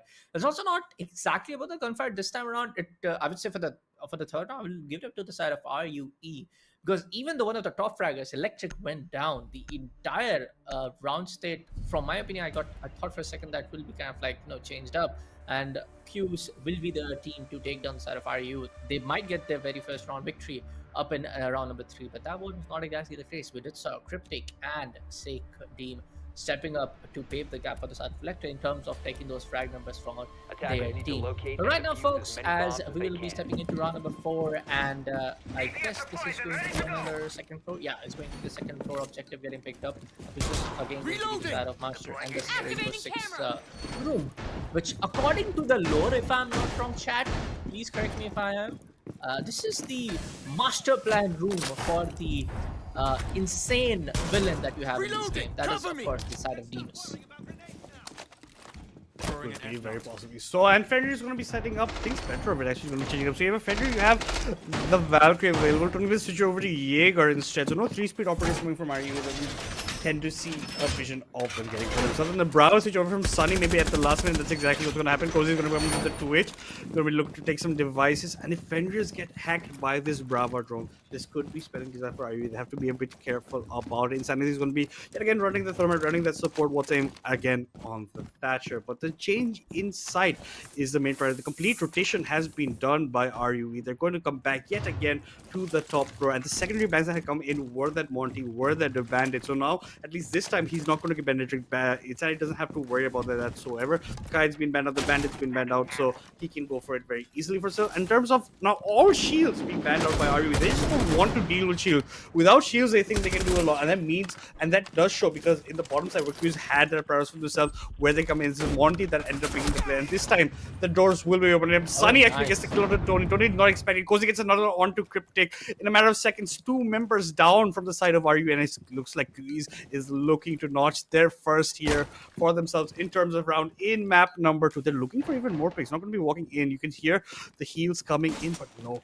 And right now, the charge should not be coming in for the Saki. He's looking like he gets a drone for himself. He has been spotted out, so he's going for a reposition of himself. 1 minute, 50 seconds left on the clock. But look at the patience Cozy has. Holding that ankle, waiting for the Fenrir to walk in. But instead, drone's going to be done.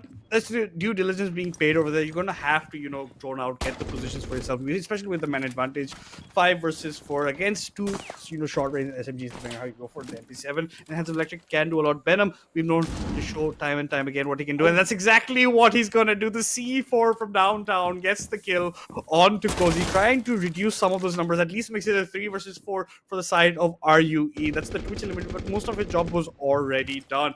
It's now up to see what else they can do. Sakib looking for this side. Venom looking for another pick. The smokes are gonna delay the timer, but there's still 1 minute left, and then you only have 2 smokes available to Sakib. Oh, the angle comes in, but there's an Osa shield. They're gonna spot that out. Osa couldn't get the pick up instead. 1 minute left to see what these two teams can do in this situation.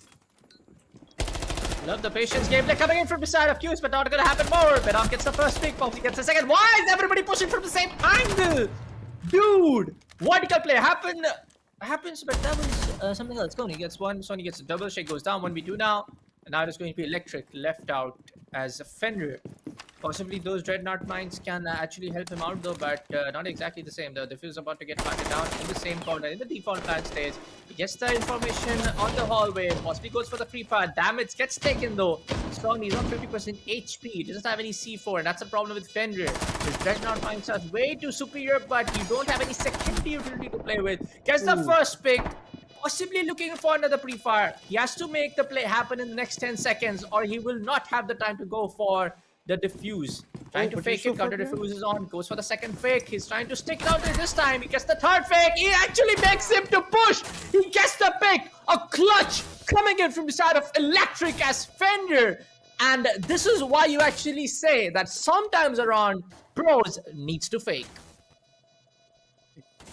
And this is Wild. It's because Wild had back to away so much. He was anticipating the push coming in, and by the time he realizes this, he's so far away that he has to run in. His gun is not ADS, so that's going to be the advantage of Fender. And very smartly, he double tapped it, right? So it gives it the sound that's going to be continuing going on, and that fake catches out at the end of the day. Gets the 4th round for you. Is looking a bit tricky towards the end. In a 1 versus 2, the clutch will coming with Electric coming out on top, with RUE coming out on top, and it looks like the alibi is going to shift yet again from a different player in the team of RUE. It's going to be this time in the hands of Venom. Venom is actually a big factor in how the numbers game got kind of equalized early in the round with that Valkyrie, with that angle that he had held. Got 2 from that angle, got a triple kill, almost a triple. But the third kill he got, it was a bit dicey in this, and that's why he lost a lot of HP in that. But he had done his job for his team, and the Electric is there for the cleanup, for him getting that 1 versus 2, for RUE to show that this is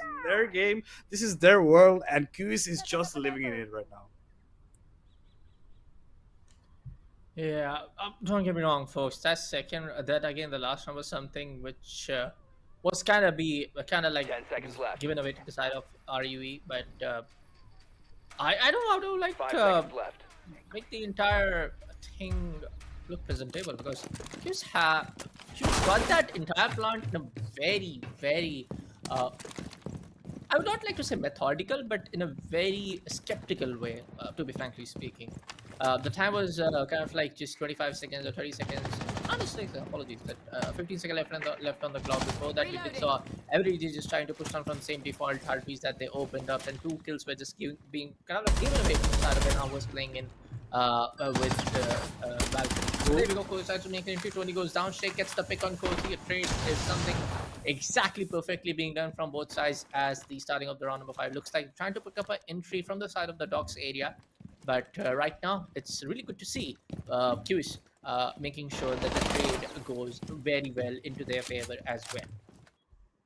Yeah, the 1-for-1 coming out of the end of the day. That's such a chunk actually taking off the map for RUE. That's a guy who can delay the plant later on, can delay a lot of entryways.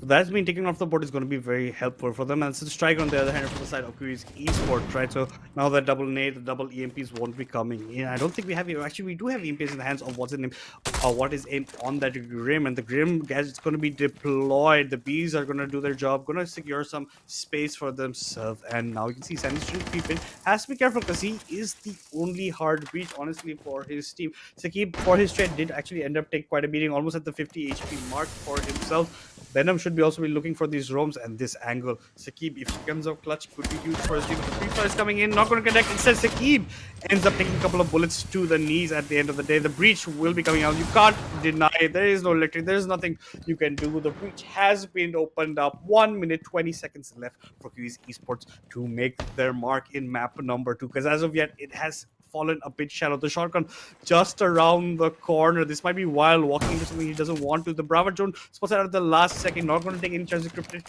shots, shoots that one down. The smoke gets used, buying even more time. So if the chunk is out of the board, the smoke is there to buy your time, and he has one more canister to do quite so. Sunny's also low on HP, but they're just holding this door. They're waiting for KUIS to make it. Sorry, for the side of RUE to make it.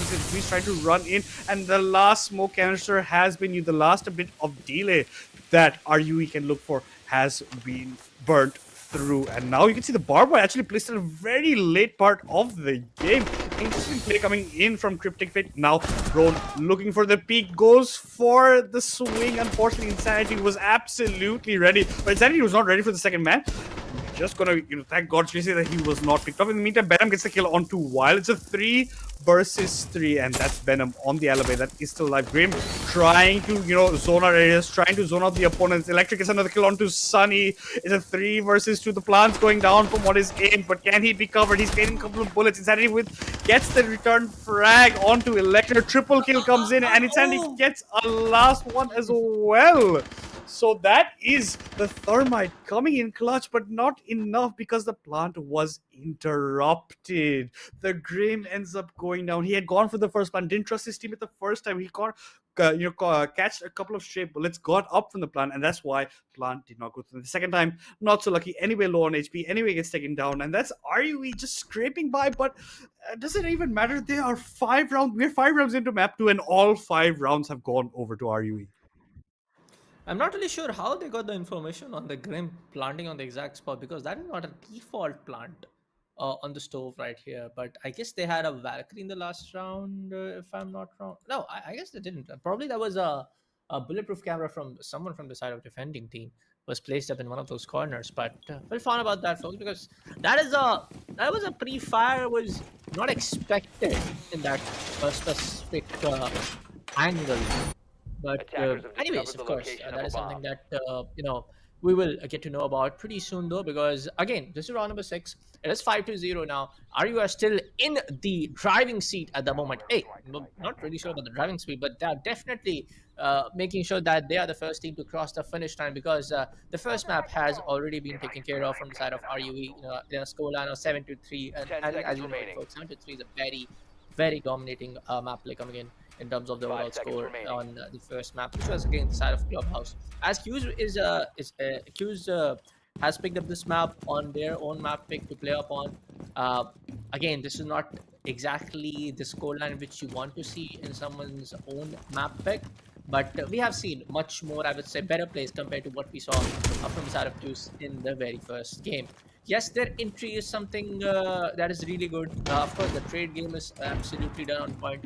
But overall, just making sure that they are playing with the respect to the giving the respect to the timer and the time running out from the entire round is something that they need to take care of. In so many instances, Madness, we have seen them going in for the plant in the last 20 seconds, them going in for the side execution in the last 30 seconds. There we go. The first pick comes up from the side of Cozy, who has definitely had the information from the side for the side of Cupcan, who is just making sure that he gets the runaway being done.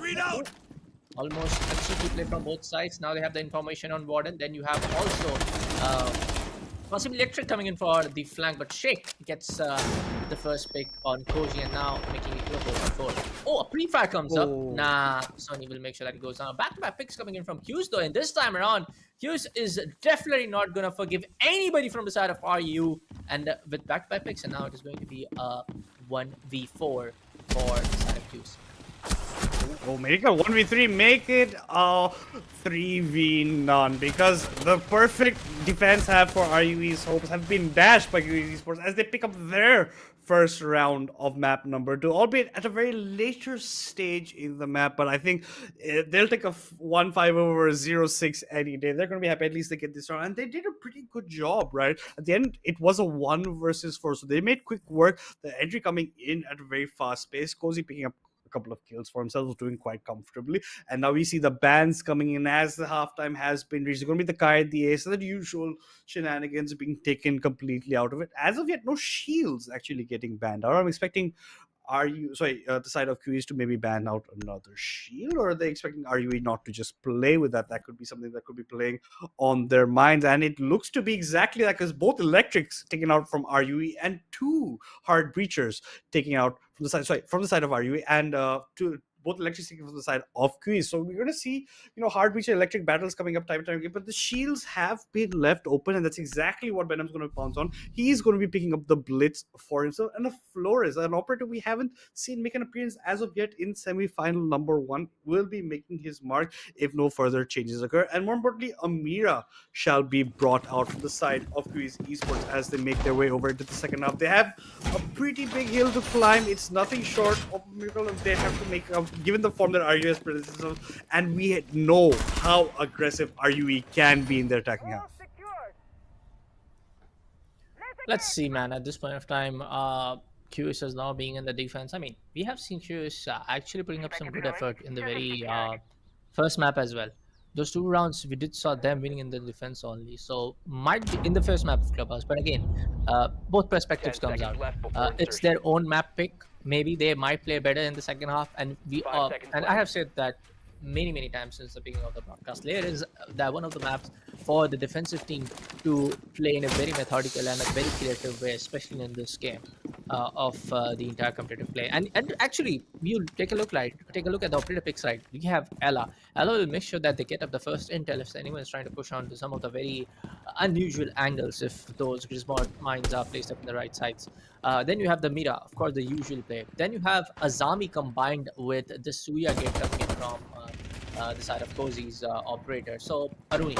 So in terms of the operator picks, which was a little bit skeptical in the first map, QS is definitely looking on point. All they need to do is just make sure that they waste some of the time of the attackers, which can only happen when you have good roamers doing their job. And to counter those roamers, we do see Electrical going for Demos and already making sure that deathmark play happens. Wild goes down, making Super 5v4. But Cozy also makes sure that he gets the first pick on Doni. And somebody was just trying to make up that Bliss play, but he was completely being taken care of with the pick coming from the side of Aruni. Yeah, Sony gets the kill onto Benham. Benham was trying to make a last-ditch effort charge. He was putting out, using quite a bit of damage. The shots coming. Cozy connects onto Cryptifate, looking for another, gets another as well. A triple kill coming in for the side of Cozy, for the side of QEs, and it's only Electric. It's only the Demos, and the shotgun unfortunately from that Regimental shot would have knocked off the kill. Sonic closes out the round for his team, and QEs Esports building up the momentum from that last round of the defense of their attacking half will be picking up their first defensive win, and that's what we're talking about with the defensive, with these kind of plays they can make. This can spell disaster for the RUE. RUE gets a very good pick up early on with the Demos, with Venom getting that first click pick up, but after that there is just no more pressure coming in. The trades are coming, the answers are not coming back in time from the side of RUE. Qs does a lot, and now they're even bringing out the Denari as well. Let's see what's in store. And you have so many traps over there. You have the Goyo, you have the Capcan, you have the Legion mines as well, plus with the Denari, and then you have the Black Eye camps, just for understanding where everyone's at every part. So I think this is the part where QZ is ready for. This is why they picked up the map. It's for their defensive half. Don't get me wrong, the entire meta of Siege right now, from even like a global meta per se, I don't want to like restrict it for a region. The entire meta is favoring the run and gun meta. Like, you just need like 3 best aim shooters, in my opinion, and then you need just one IGL. Of course, that one guy can play in as the flex or the support because it's a 5-man game. You just need that one IGL who can just keep everybody in control, just making sure they are just not giving it away in terms of just taking those gunfire. You just need 3 sharp shooters with that one IGL who can just make it work out in terms of taking the decision play. Right now, from what it looks like, definitely yes, RU is that team who are able to get the best of it in this kind of meta. And to just counter the entire thing out, QS has the best operator lined up for operator chemistry going on from this side. They have Legion, they have the Capcan, of course they have Denari. Some might say for the fact that they are definitely not playing that Siege. The strat play is not happening. Bro, this is the strat. If you're not able to win those gunfights in from the defensive side, you pick up those trap operators, you play on that trap meta, and you make sure attackers are just wasting their time out to take those trap and the secondary utilities first before they can approach the gunfight. Exactly, yeah. So, Zeki gets picked out by Wild on the other side. Zero taken off. Not many cameras, I think, deployed for him. He's one of their top fraggers as well for the side of RUE. He was 8 and 4 as of yet. And that's quick work made up by the Capcan getting the pick. A lot of pre-fires coming in from 20 players, not connecting. Oh, the walker comes in. That's not the way you honestly want to walk into the angle from the side of Cozy, but just showing your body first before you can even see the other opponent. And that's going to be taking complete advantage by Toby. So the pre-fires actually bait the Denari to walk up closer, making equalize the numbers. But Insanity in a delayed trade gets the pick up on to the Sophia. So now 4 versus 3 in favor of KUIS. And Insanity gets another. That's going to be Venom, the beneficiary of that bullet to the head. Sunny gets a kill onto Electric. Only Cryptic Fate is left alive. KUIS Esports bringing back into life in map number 2 in the second half. Cryptic Fate, nice flick, nice amount of control onto what is Aim's head, and he picks up for it. But it's a 1 versus 3 that he finds himself into. There's a person looking at the corner. He has an idea of the Legion Mine, gets activated. The sound cue should have gone on to Insanity. So Insanity is going to be glued on this corner, holding the angle. Let's see if he's going to make a misstep, or let's see who actually goes for it. Because there's a bullet camera on the wall. But in the meantime, Insanity going to make short work of the last attacker. Nice little angle create for himself. Not at all expected from the side of RUE. KUIS Esports gets their 3rd round, and they are getting closer and closer to narrowing the gap. Yeah, and this is what we're talking about. They just need to play on that trap meta and make sure that, of course, the attacker space most of the time just dealing with the entire, trap just getting taken out with its the usual bullets getting fired upon those secondary utilities, or you use your own secondary utilities to take out those utilities from the defense. But also, it's great to see QS actually adapting to the entire scenario pretty well. Exactly, I just want to put it that way. But to exactly say that they are adapting to the entire scenario pretty well, I might kind of say it a little bit soon. Is this just 5-3? If this was 5-4, yes, I would have stated the fact that if they make it to 5-4, I would have definitely stated the fact that yes, they are slowly getting there, but still having the 2-round advantage can make things a little bit worse for the side of QS, because RUE, trust me, dude, are very much still in the control. I really want to ask them, folks, what is the full form of RUE in this team, folks? If anybody in the chat knows, please make sure to let us know. But for side of QS, they are going in for the middle floor, the first floor site that we do have in this map, which is going to be the side of the bunks and the briefing. Oh, sorry, the maintenance and the armory. And this is one of the sites where you can actually, as a defense, you don't have a lot of that space, as the same goes in the basement one. So we might see some 3 or maybe even 4 of these operators roaming in the second floor to deny the vertical control coming in from these attackers. Yeah, and you can see that's why they brought in the ramp from the side of RUE. They want to open up the verticality. That's what they're going to clear out together. They've even brought in the Nomad to watch their backstab for themselves, who's making his own little bit of rotation. The droning is being done currently. Insanity is also roaming up around here. You already see 3 members from the side of KUIS Esports actually are here for the roam, albeit for the side of the Legion and the Mute, who are on one. Everybody else is up top, but the hatches are going to start opening up. I don't see an answer. Electric even gets a kill onto Cozy, one of the roamers up there. There's only 2 members left up top. It's going to be the Ella and the Jaeger. And the Jaeger might get spotted on a pre-fire coming in. A bit suspicious, but Electric gets another kill on Sony. That was a bit of... but Cryptic, in the meantime, gets a kill onto Insanity. It's a 4 versus 2 from the side of RUE. Only KUIS has 2 members alive. Their momentum is being slowed down. That 3 rounds that they got back to back is being put back into, the stoppage point. It's going to decelerate the kind of momentum, build it up. The verticality is there. There's nobody else roaming up. You actually have Wild who's looking out, but the Nomad will be spotting up. The sound cue comes in. Only what is Aim is on the side, and Wild is holding the angle, watching if anyone's going to come back and clear this for himself. He has the shotgun, going to try and open up the hatch to create a rotation, gets a nice angle up on top of the desk. I don't think anyone's going to swing onto him. They're going to be instead going to drone it out, play it on the safer side. In the meantime, what is Aim has been left solely by himself on side and is taken down. A while in a 1 versus 4. Not much can be done for him, and Tony Play is going to make short work of it from above, and that being over this side. You can see he's gone for that, but yeah, Wild was looking to catch out onto the ramp, but Ramp completely aware where the Mute is, takes him out, takes another round for the side of RUE, putting them on map point as well as series point. Yes, sir. And this is kind of something that I was kind of expecting, kind of like semi expecting and semi not Hmm. expecting. Trust me, that is not a word, and I just like made it up in the air. But at this point of time, I was expecting a little bit more from the side of QS. This is exactly the same storyline in terms of the round score that was the fate in their map number one as well. But at this point of time, I was expecting again a little bit more from side of QS because it is going to be their own mapping. Don't get me wrong; they're able to slowly and steadily adapt to it. But are you now being in the map point scenario, actually a series point scenario? Things can be very, very pressure mounting for the side of queues. Now, coming back to the fact that RUE are just now being the team to make sure that they are ending up this entire series as soon as possible. We did saw them doing exactly the same in the round number 8 or 9 as well. Yeah, round number 8. Now in the last round as well, we did saw them doing the same. Finca combined with the play coming in with Hibana. Then you had Demus as well. Of course, Ash was not there. We had the newer, the guy with the girl with the Boogie drone that was there. But for now, it is going to be the kind of like the same fast, steady approach that they will just try to take control of the overall 10 seconds remaining. blue stairs or the blue hallway. Sorry, on the upons towards the second floor and towards the blue 5 stairs and the seconds beige remaining. hallway. Might push from the courtyard balcony, which is a little bit of different take. But if not, it's going to be the server control, then trying to take control of the mezzanine, then trying to take control of the gallery, the south balcony, and just make sure that they get those gunfights and get those picks right. Because this is a 6-3 match point, and they did exactly the same, but of course in a different, the objective side in the last round.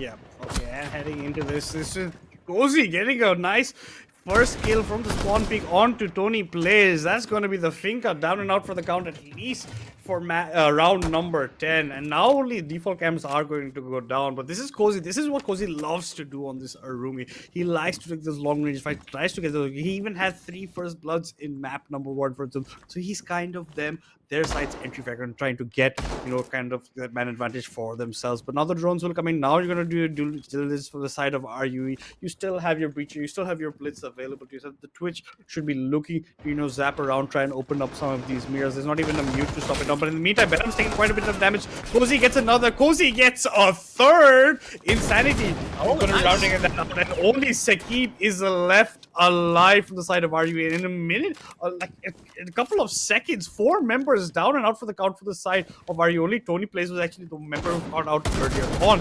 But Cozy is not done. Cozy was looking for more, but Sakib will pay the man who was greedy for more kills. Make sure that he ends up regretting that decision. But Sakib's on very low HP. 1 versus 4. I don't think they can do much except maybe buy time, maybe rethink your strategy heading in to the next round, because you have 2 more opportunities to play around with if Sakib can't end up closing this one out. And that is what it is looking very likely, because even until now, none of the mirrors have been opened up. The Twitch, unfortunately, cannot do much. They're just biding their time as Q is inside. I would have expected them to take some more pressure, take some more space for themselves, deny Sakib from even coming out. But this is the kind of respect that Quiz is paying to the side of Arya. This is the kind of respect you have to pay when you are on the other side of the match point, on the losing side. So you have to be cautious about every single type of gunfight you're going to be taking. But Cozy came up huge in this round, got 3 frags to himself, was even looking for the third, and almost even ended up getting that kill onto Sakib, honestly, at the end of the day. And Sakib going to walk in, the friend here, yeah, that's going to be catching him out. He can't even shoot it down as of yet.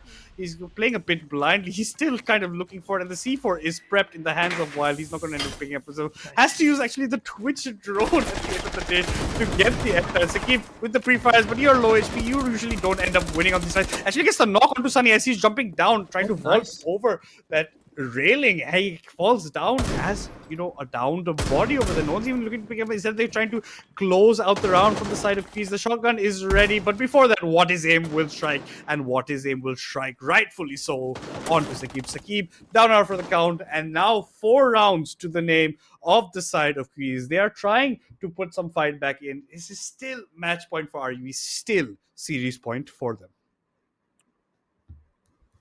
Yes, sir. And QUIS, now I have to give them that. Insanity and Cozy. Of course, gotta give credit to the side of Wild as well. Coming in with those back-to-back picks in the last round is something that we really, really needed. Round number 10 coming into their favor, and this is what they kind of like needed. The entire momentum play was completely being shifted to side of RUE. In a best of 3 scenario, momentum play uh, makes up a very big impact in such scenario cases where we have already lost the first map. In the second map, we're still struggling to kind of like deal with the entire attacking team, especially in the gunfight scenarios. But right now, with the 6-4, still 2-round advantage being done to RU. That the problem is that they are in the series pointer. For on how the last round like kind of like played out for the side of KUS and how they kind of played it, I would definitely want to see them making more positive progress in this round number 11. Slowly and steadily getting there, but again, the only boulder in this entire, I would say, progress pathway is the fact that 10 seconds left. RUE are on a series pointer.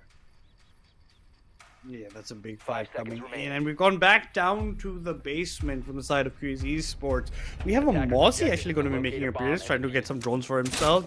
Insanity is going to be on the Legion. We still have Cozy on his favorite Arumi, and Sunny's going to be warning the ward in case too many flashes come in, too many smokes. He's going to be able to peek through it. Talking side of RUE, we have a Flores making an appearance as well. Tony Play is going to stick to the Sophia that he likes to play as well. Electric going to be on the Finca. We've seen a couple of times Electric getting caught out earlier on, and that's not kind of what you want to be seeing from your Finca, who you need those boosts on later on. You even get HP back as well. Benham going to be making the drop, going to be showing off his drops as well coming in. But we're taking a bit on the slower side, and this is them. Actually, for their pace, playing it definitely on the slower side. They want to end it out over here. They don't want to be on overtime point, basically. They want to be a 6-5. They want to close out this map over here. There anyway. You can already hear the secondary heartbeater being activated by Venom. He's going to be opening up 2 separate holes, so you have to be very careful if you are Cozy. But Cozy is known to flourish in these kind of locations, these kinds of gunfights. He's even looking for this pick. He's going to be swinging in. The drone's going to spot him out, but Tony plays his play, gets completely foiled with that Legion trap over there that Goo Mind will be putting out his position if some views will be coming out. And now you have the finger trap, but Tony Play still gets the kill onto Cozy, who's looking to maybe get a pick through those hard breached kind of walls, those small holes that have been opened up. So man advantage for the side of RU, and KUIS's member Cozy, the man who usually tries to take it, is the one who's down and out for the count. Now RUE steadily but surely making their way up. You can see what his aim is, trying to get away, but he's being pushed into a corner. If they capitalize on this, could be hard for them. But in the meantime, Electric gets a kill onto Insanity. It's a 5 versus 3 from RU. It's raining down terror on the side of KUIS Esports, but Sunny is there. Sunny is going to fight back onto Sekib. Sunny picks up another, but Cryptic in the meantime answers back onto what's his name. And now Sunny goes down as well with the hand of Venom. It's a 4 versus 1. It's wild. Against the world. Can this Capcom come on top? He's looking for the answer, but Electric still actually comes out on top of that gun exchange. Didn't look like it was possible, but Electric makes sure. Bit of haphazard spray, but still connects squarely onto the dome of his opponent. This time, KUIS Esports got one more round than map number 1, but it was all for naught. Both maps going over to the hands of RUE. They will be your champions in semifinal number 1 and quarterfinal number 2. Yes, sir. The winners of the semifinal. Not yet the champions. We'll have to wait for that. But yeah, I gotta give it to the side of Cryptic and Tony, and of course the main man himself, Electric. Of course, the whole credit goes to everybody on how their entire playing fight was looking like. But gotta give it to the side of Electric. He was electrifying in some of these really good first picks, and even in some of the trades that was very much kind of like needed, especially to keep the entire team of RUE to be in the driving seat for the most number of rounds. Again, for the side of KU, again I would say the same fact that I was expecting a little bit more as it was their own map pick, but it is what it is at this point in time. RUE definitely the better team in the second map as well. And of course we have the Blackjack back again. Now him being the analyst. Absolutely, folks. And I gotta say, all things considered, I liked the little bit of extra resistance I saw from KUIS. They showed signs of life. They showed, especially when they were on the defense, a lot of active defense coming up from them. They were playing a lot of forward positions. They were playing a lot, especially on the basement, right? We had them playing Battle Room into, I believe that's called either Warehouse or Scuba Room. I'm not sure. The big one where we had the secondary hard breaches going off all the time. Again, can you tell I don't cast Lair a lot? But, all the jokes aside, I love that they kept playing that room. I love that that was such a common feature of both teams on this map, right? Because that is such an easy route for the attackers to gain access to so quickly. You normally never see that wall get breached, especially in situations where that this map of layer isn't played very frequently, right? But then also going to Team RUE's defenses, I like how they kind of steadily increase the pressure of how they were playing the first half, because they started off pretty turtle holdish, right? They were playing in the site in round 1 and 2. They barely had any roam. They barely went out of the site or did much of anything really, other than sit in sight and wait for the attackers to come to them. But then around about round number 4, you started seeing roamers come out. You started seeing lurking happen. You started seeing a little bit more active defense. And then round number 5, they were so aggressive on that basement site, although a little too aggressive, because then in round 6, it kind of came back to bite them in the backside, and KUIS took their first round. Little did they know it would be one of the next 4. And I gotta say, like I said, KUIS, a lot of fight coming out from them tonight in this second match specifically. They definitely have a lot of not advantage, but a lot of knowledge about Lair. I think it just comes down to the individual gunfights. And definitely one highlight that I do want to point out before I pass it back to you guys is that late round flank that happened in one of RUE's defense round number 3, that is, right? Yes. When it was on first floor bunk room. They were what, 2v4 down, if I remember correctly, and both the OSA, not the OSA, both the Scopus and the other defender, I think Thunderbird, decided to go for a late round flank, going to the second floor, using the verticality against them. Chef's kiss play. And of course, this is why you have kind of like the Scopus. Of course, you do have the little bots that you can just kind of like interchange given at any time. Which, remember, when that Scopus, not exactly the guy, but when Scopus kind of like that came out in the entire game, the entire community was like, is this actually a double HP advantage being given away to him? No, that's exactly not the case. If any one of the robots is being taken care of, you just cannot take control of the second one as well. And this is why you have Scopus and kind of like the balance meta, where you have some of the teams in the competitive play of the global stage in the siege as well utilize Scopus in an absolute menace way, and then you have some of the teams just making sure that they play sometimes around, or even if they don't pick it at any given time in the entire pro stat. Yeah, and also I think from the side of KUIS, taking away the shields is a big blow to their attack high, because that's what they like to do a lot, right? They like to bring the shields, and there's 3 shield bans coming in from the side of RUE. They don't want to deal with that nonsense whatsoever. So that's them showing the proactiveness and how it's going on. I like the gunfights coming out from the side of RUE. There's so many times they're coming out, but the answer was coming back in the form of Cozy from the side of KUIS Esports. Like, Cozy was the man who was just trying his best, his level best, to try and get these early frags for himself. And a couple of rounds that he was just doing amazing on the Rumi. There's nothing that you can fault this man much for what he tried. Even what is a maybe not in map number 2, in map number 1 also came in a couple of times clutch for his side. But yeah, at the end of the day, overall, you have to kind of agree that RUE definitely were the better team in this matchup. Yeah. For now, folks, let's take a look at some of the stat numbers. There's somebody coming in for the second map. And last time I did see for the fact that, of course, by looking just at the cost percentage, you can see the difference coming in from both sides. But we got to give it away again to the side of Insanity and Cozy. 10-12, 11-7 in their own team, except for both of these two. Everybody is in the negative KD. But take a look on towards the winning team. Scape with 10-6, Electric with 11 frags, Tony with 4, Cryptic with 5, and Benam91 with 8-6.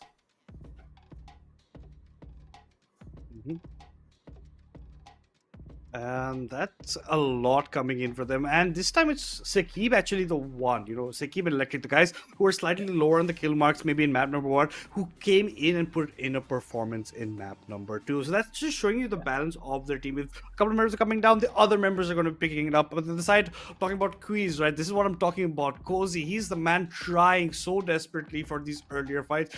This time he was successful 4 times and unsuccessful at least 3 of those times. But he's the guy who's trying to take the initiative. He gets someone playing alongside with him who creates some effort. I think the roaming of KUIS can be improved so much more, because Cozy is already trying to take it down that part. If he gets a bit of more support or gets somebody helping him out, this could change a lot about how the playstyle is from the boys from Maldives. It can change out how much it goes plays for this. But even Electric coming out pretty good. Like, he gets 3 opening frags with this Finca.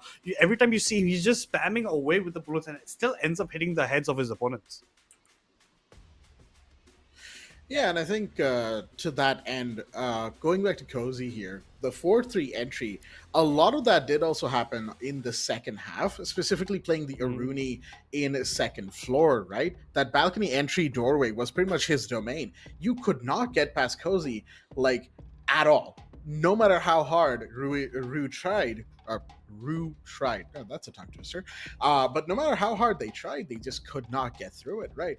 But that's just the map statistics of a layer, folks. Let's have a look at the statistics for the entire matchup so far, which of course will give us the wider picture for this particular matchup. And of course, once again, cost percentages, yes, there is a difference, but you can see how map number 2 layer definitely evened it out just a little bit, right? You've got a lot of 66 percentages on the side of KUIS, especially through Insanity, Sunny, and What is Aim, which of course matches some of the 66 and 60 percentages of Cryptic, Sekib, and Tony. And I am interested in the fact that Tony ended up, kind of averaging out at a 0.82 rating, because again, that's just the difference between how they played in map 1 and map 2. Map 1, Tony, absolute menace. Put him on alibi and just let him do whatever the hell he wants, right? Map 2, Tony, Yeah. much more subdued, much more on the back foot, much more content with playing support roles. But that was because, of course, Sekib came around, and that's why Sekib's statistics are so very similar to Tony's in many aspects, because Sekib in map 1 was doing what Tony was doing in map 2, and that's what I like about RUE. They are a very, very flexible team, and tonight has certainly proven that. Definitely. And for now, folks, we will be getting into a small interview segment from one of the players from QS, which is going to be the side of Cozy. Now, look at Cozy. He has went in 18 to 24.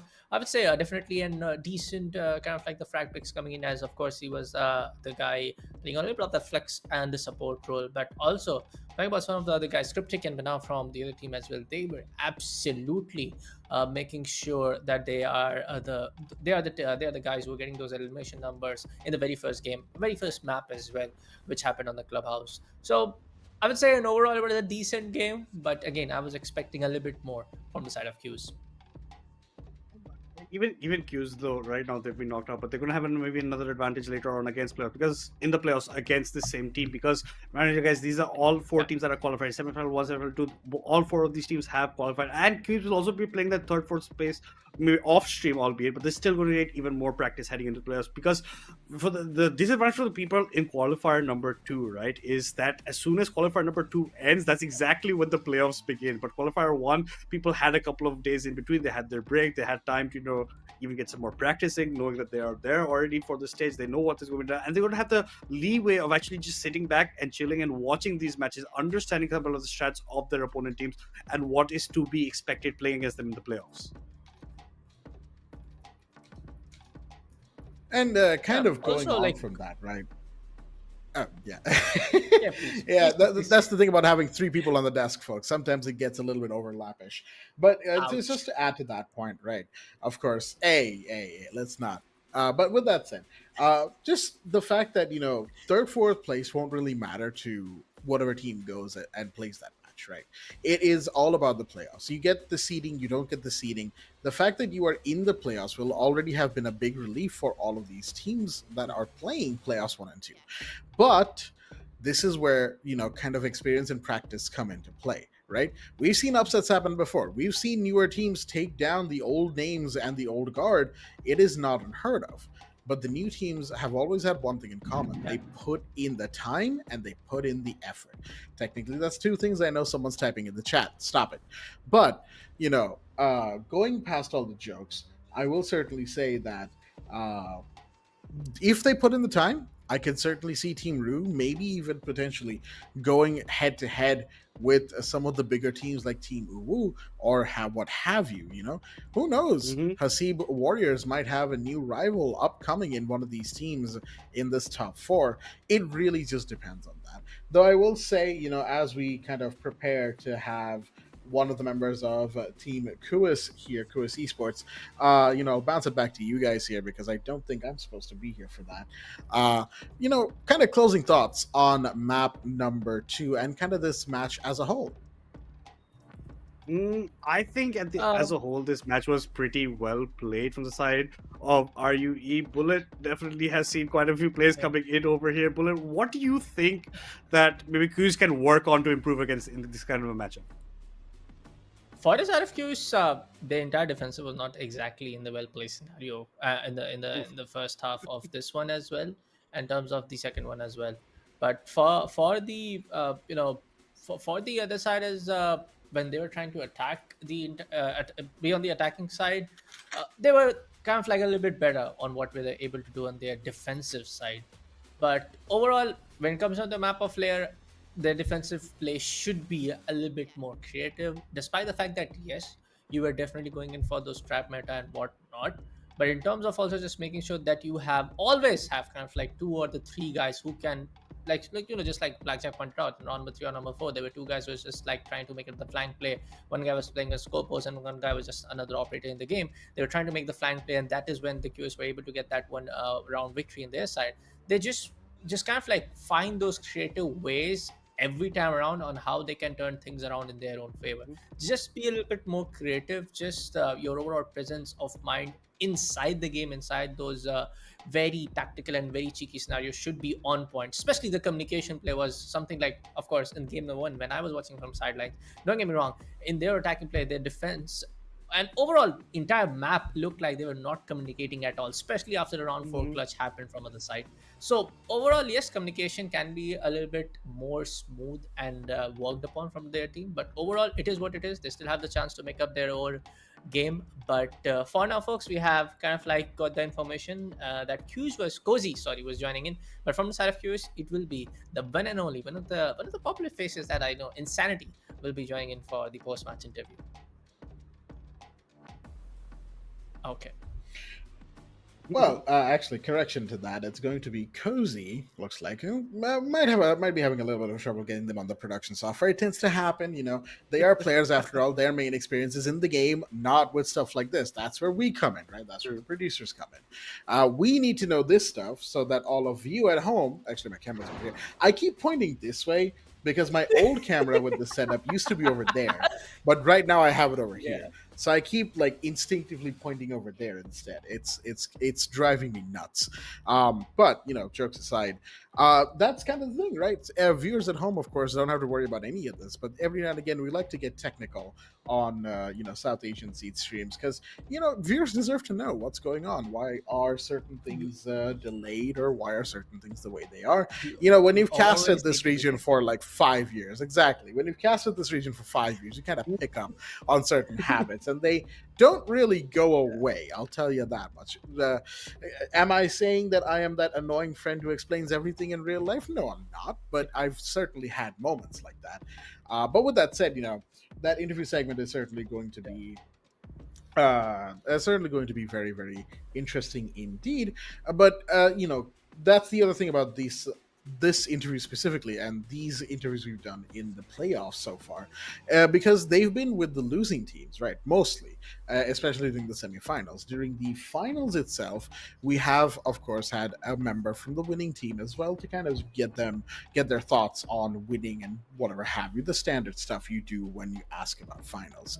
But all things considered, here and now with KUIS, I would actually like to know, once we get everything in, I would like to know what is the kind of thought process, because they will still need to play for third place, and then they will need to kind of reset, right? They've got a couple weeks before the Mhm. actual playoffs start, and that is going to be the big thing. What is their plan going forward? What is their mentality, and what lessons have they taken away from this match against RUE today? You say a couple of weeks, but playoffs are from the 6th. The playoffs are from the 6th, right? Oh, So yeah. they don't My have bad. much time for themselves. They don't So have- yeah, that's what I was talking about. That's the kind of disadvantage that semifinal qualifier 2 people have, that compared to qualifier 1s. They had the entire break going on. They got to enjoy. They had more time to prepare. They could see the teams coming up. They're going to watch these matches as well. They had that preparation, and there might definitely is going to be a slight burnout from the people who will be playing qualifier 2, because even Sunday's main event is going to be a best of 5. There's always a hectic amount of matches to play a siege, especially if it goes goes, the complete distance. There's a lot of rounds you have to play. There's a lot of strats that you actually end up having to reveal on certain maps that the other teams can take advantage of later on. That's why it's better in these kind of situations to close out maps as fast as possible, keep as much of your intel to yourself, and prevent others from leaking to other teams. But as it says, KUIS does definitely have to work on chemistry, like Bull is saying. They do have to work on kind of the setups they're going for, and RUE is looking pretty dominating. And yeah, like I said, might even be rivals for some of the bigger teams right now, compared to the teams that have qualified through Qualifier 1, the teams that have had that waiting time, the teams that have usually shown that dominance in these kind of competitions. Yeah, pointing to that, I mean, of course, now you have the replay feature coming in for the custom games as well. So definitely just make sure that you are going through and through it. You can just watch the entire game from all possible angles that you watch. You can just watch every other perspective. Just find out those cues, find out those gaps, fill them, just like acting like liquid state. But also talking about the side of RU, I feel like they are also that kind of like a newer team that we have seen in our region. Correct me, Blackjack. I don't remember these faces coming in back in the 2020, 2021 season, even the 2019 that we were casting so much alongside. I definitely don't see for the fact that they are some of the very, very veteran faces. So I can also say for a fact that it's great to see the fresh faces, the newer faces kind of like coming in and kind of like going in up against some of the veteran players and showing them that they still have a lot of that kind of like the homework that they need to do, because the game's meta has definitely changed a lot year after year and after year, especially between the side of 2021 and 2023. So many operators have been introduced the game, which has completely shifted the entire meta of the game. But for now, folks, before we keep the discussion, before we get in the interview, let's take a look at the brackets. Of course, we did have KUIS Esports going up against SmackDown. Then after that, KUIS Esports went up against RU today in this on broadcast matchup. We did have RU picking up the entire thing in the 2-0 fashion. Then you have on the other side, which is of course the other games that we saw, Andromeda going up against that of Deadeye, which is of course going to happen on September 13th, from what it looks like. Exactly. No. I think that's that might be a mistake, right? Coming into it because of the dates. Yeah, so we might have a bit of hiccups here. I know it. You know it. I know it. You know it. We know it. So I was just like going up with it, but you get the deal, folks. We did saw the brackets, how it's gonna get played around before we get on towards the playoffs. But again, huge. I would say the appreciation goes to the side of Ubisoft and Frag Nation team to kind of like introducing this entire fresh, I would say, competitive state of Siege, back in our region. So huge thanks goes to again Ubisoft and Frag Nation for doing these kind of initiative. Again, folks, a huge thanks to go to all of the viewers and players taking their time out and making this tournament a successful one.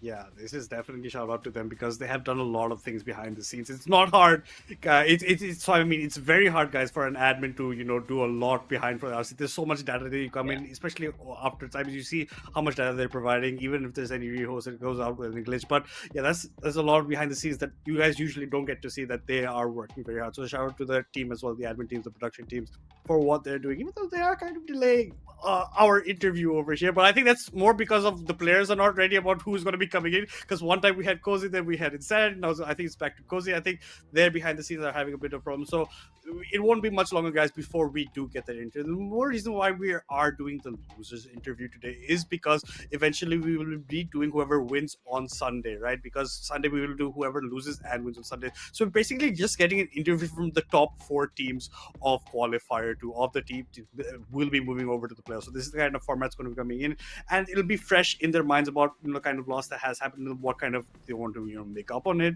how they want to come in. Like you said, KUIS Esports not something that we have seen that much of, so hopefully we get to see better and bigger things from them in the future. And this is the kind of newer teams that, with the help of Frag Nation, with the help of Ubisoft, we're bringing into the competition, fresh blood being injected into the scene about how you want to play. And like he said, newer teams show more dedications as well. But for now, folks, we will just Mandus will give you the sign off. Thank you so much for joining in here at the desk. And of course, we'll see you in the next one. But before we wrap up the entire thing, folks, we still have the interview up and waiting. We're just making sure all of the technical difficulties and all of the technical challenges are being taken care of. And that's how that it is going to take a little bit of that more time. And then, of course, for now, Blackjack will become Madness for the moment. We have fused. perform the fusion dance off stream. Don't worry, folks. We'll get that fixed in just a minute. But yes, of course, the next thing that will happen very, very shortly is the interview section that we have been kind of hyping up for a while now, haven't we? Yeah. But again, like we said before, it just is just one of those things. There's probably some technical difficulties, glitches, and whatnot to deal with because it's production software.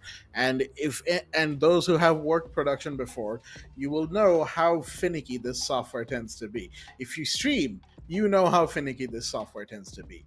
It is never easy when it comes to production, folks. Trust me. Us here at the casting desk, we just provide a face to what you're seeing all around. Because of course, neither me or Bullet sat down and made the graph that's scrolling by behind us, or the logo, which of course was provided by Ubisoft. So all things considered, the fact that we have so much to look at is a marvel of collaboration and effort from many different places and many different people across many different time zones. So, just the idea of sitting here and being able to commentate over an online video game already, just think about how far we've come from the days of sportscasting, right? When sportscasting used to be the main thing, and whenever we would do Rainbow Six back in 2020, I'd have to explain to my whenever my relatives would ask, "Oh, what do you do?" I was like, "Oh, I commentate over esports," and they'd be like, "What?" They still ask the same thing, but it's gotten better. More people know about esports than ever before. More people know about Rainbow Six esports than ever before. And that climb will continue to happen. That growth will continue to happen because of the efforts put in, not just by Ubisoft, not just by, all the TOs out there, but by the people who care about this game, by casters like me, Bullet, and Madness, and Baba Gusta. Of course, Baba Gusta is in a different place right now. He's doing his own thing. Life is lifing for him, for those who might be curious. But that's the point, right? We as casters, we care about this game. We try to do what we can to make these streams as fun for all of you. Like, yeah, sure, I make the odd bad joke here or there, or some of us might get a flub or something. Half the time it's because we want to see the viewers react. We want to see people in chat pop off. And that is why, certain casters cast the way they do. It's all down to our individual styles. But then, of course, you have the production people, the broadcasters who sit there listening to us talk nonstop, day in, day out. Like, you think we're annoying on stream? Try having to listen to us on your production software for the extra bits, the breaks, the rehosts, and all of that, where the stream, the folks at home aren't listening to us, but the production people, they listen to you and they know what you're saying. It's like the sound team on a film set. The sound team is always listening, folks. The production people are always listening. And of course, you have the admins who are constantly delegating with the players, doing whatever they can to, figure out, to iron out problems, to have people show up on time, to get the map bans done, to get that data sent over to the people making the graphics, to the people making the designs. And those then send over the files to the production people, and softwares are set up. Yeah. And it is certainly quite the interesting whole production setup. With that said, of course, if you're wondering why I got discombobulated right there, we finally got confirmation of the interview happening. It is going to be with Cozy from the side of KUIS Esports, and let's get into it. Cozy, my friend, welcome to the stream. Welcome to the South Asia Elite Community Series. And, just off the top of my head, first things first, how are you doing tonight? I'm doing good. How are you doing? Is it just Hello? me, or you cannot hear my friend over here who has just joined up? And yeah, just to let you know, Cozy, we are not able to get your audio right. Can you please go ahead for Hello, once? hello. There Yes, we go. sir. You are loud and clear. Yes, sir. So Alright. yeah, first of all, I'm doing very Cozy, good. How are you what guys doing? Absolutely fine. I definitely kind of love your first map play happening in the start of Clubhouse. Larry, yes, I was expecting a little bit more, like I said on the desk as well. But what exactly the entire team thoughts when Clubhouse went on your side? Honestly, we were making a few mistakes, but we saw that we regained our composure and we started playing well, but it was too late. Team RUE is a pretty hard team to deal with, and they took the win. But overall, I think we're all pretty happy with how we played. That's fantastic to hear. You know, kind of talking about the map-based performances. Map number 2, you were an absolute menace on that Aruni on second floor. Just from that balcony door entry, they could not get in. I like the way you kind of presented yourself in map 2 because you were highest on entry as well, 4-3.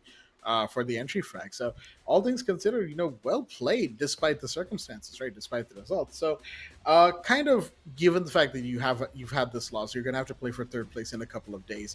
What's the team's mentality looking forward all the way into playoffs that are very soon actually?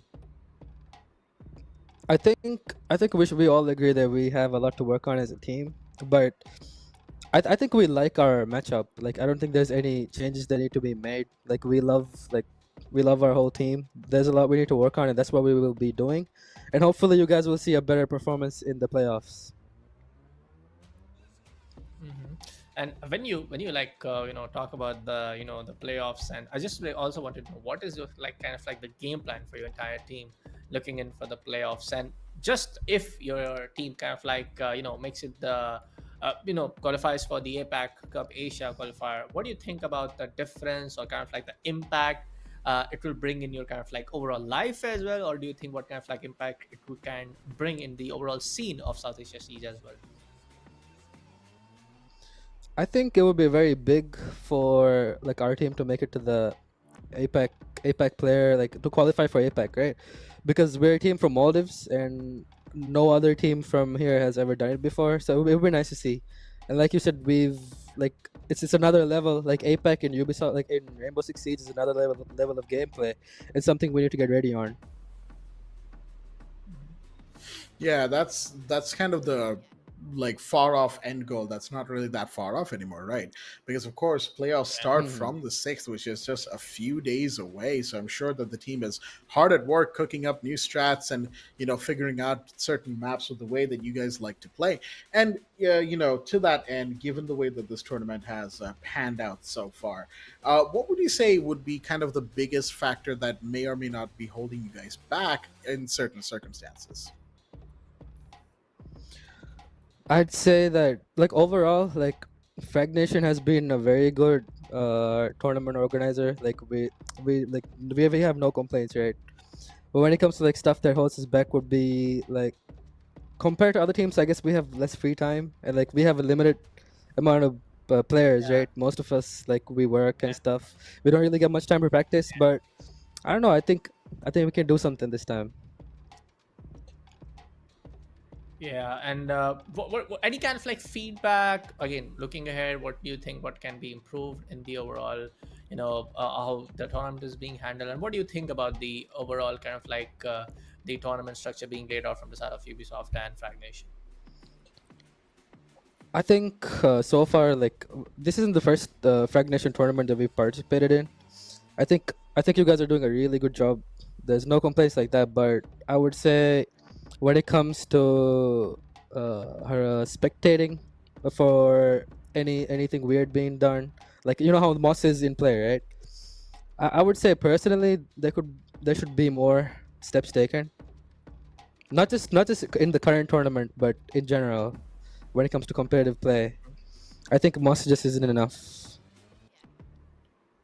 Okay, for Well, sure. that's Will certainly, again? yeah. Yeah, please go ahead, Blackjack. No, I was saying the same thing you were saying, is that there's certainly always ways to moderate better, right, going forward, and I'm pretty sure something will come up eventually, right? Because at the end of the day, you want to have the fairest, best possible scenario to play in and play with your friends, right? At the end of the day, it's all about having that fun. But with that said, Cozy, thank you for joining us for this interview segment. We're gonna let you go here and get back to the team and do whatever it is that you need to do. Relax, take some time off. Of course, you guys mentioned you work as well, so it is the weekend coming up. So make Yeah. sure to thoroughly rest and enjoy it. And yeah, we're gonna let you go from here. All right, thank Thank you. you so much, Cozy, for joining into this segment. Really appreciate your entire team to again, as we have progressed through Blackjack, back in the day when we kind of like started CJ in a very different state of life. Same it goes kind of like the players as well. Players are now working, they have their own lives. Some of them have actually married and have babies now, so they have their own lives to attend. So it's really good to see. It's kind of like, I'm really glad to see how kind of like the evolution of South Asia Siege has kind of like went in ahead. Absolutely. Life goes on. Or as I said in the case of Baba Gusta earlier today, life does indeed like to life. But with that said, folks, I believe we are done here for today. Yes, we are. We've gotten everything taken care of, and we will be signing off here for the night. But of course, don't worry, because there's more Rainbow Six Siege action coming to you from the South Asia Elite Community Series for Rainbow Six Siege X here at Frag Nation in partnership with Ubisoft. I've been your host, Blackjack, and of course, alongside with Bullet and Madness, who, of course, had to drop out early. And tomorrow we'll be coming back with Andromeda Gaming AMG versus Deadeye Esports. Deadeye, of course, a name that I think some people will be a little bit more familiar with. They've had the runaround of the circuit in South Asia for the last couple of months, and I've had the chance to cast them before. So I'm excited to see what they have against Andromeda Gaming tomorrow. But until then, we're going to be signing off here. Stay tuned, and good night. You made a bad bet. Play the odds and risk it all. But you're playing my game now. And I'm here to clean house.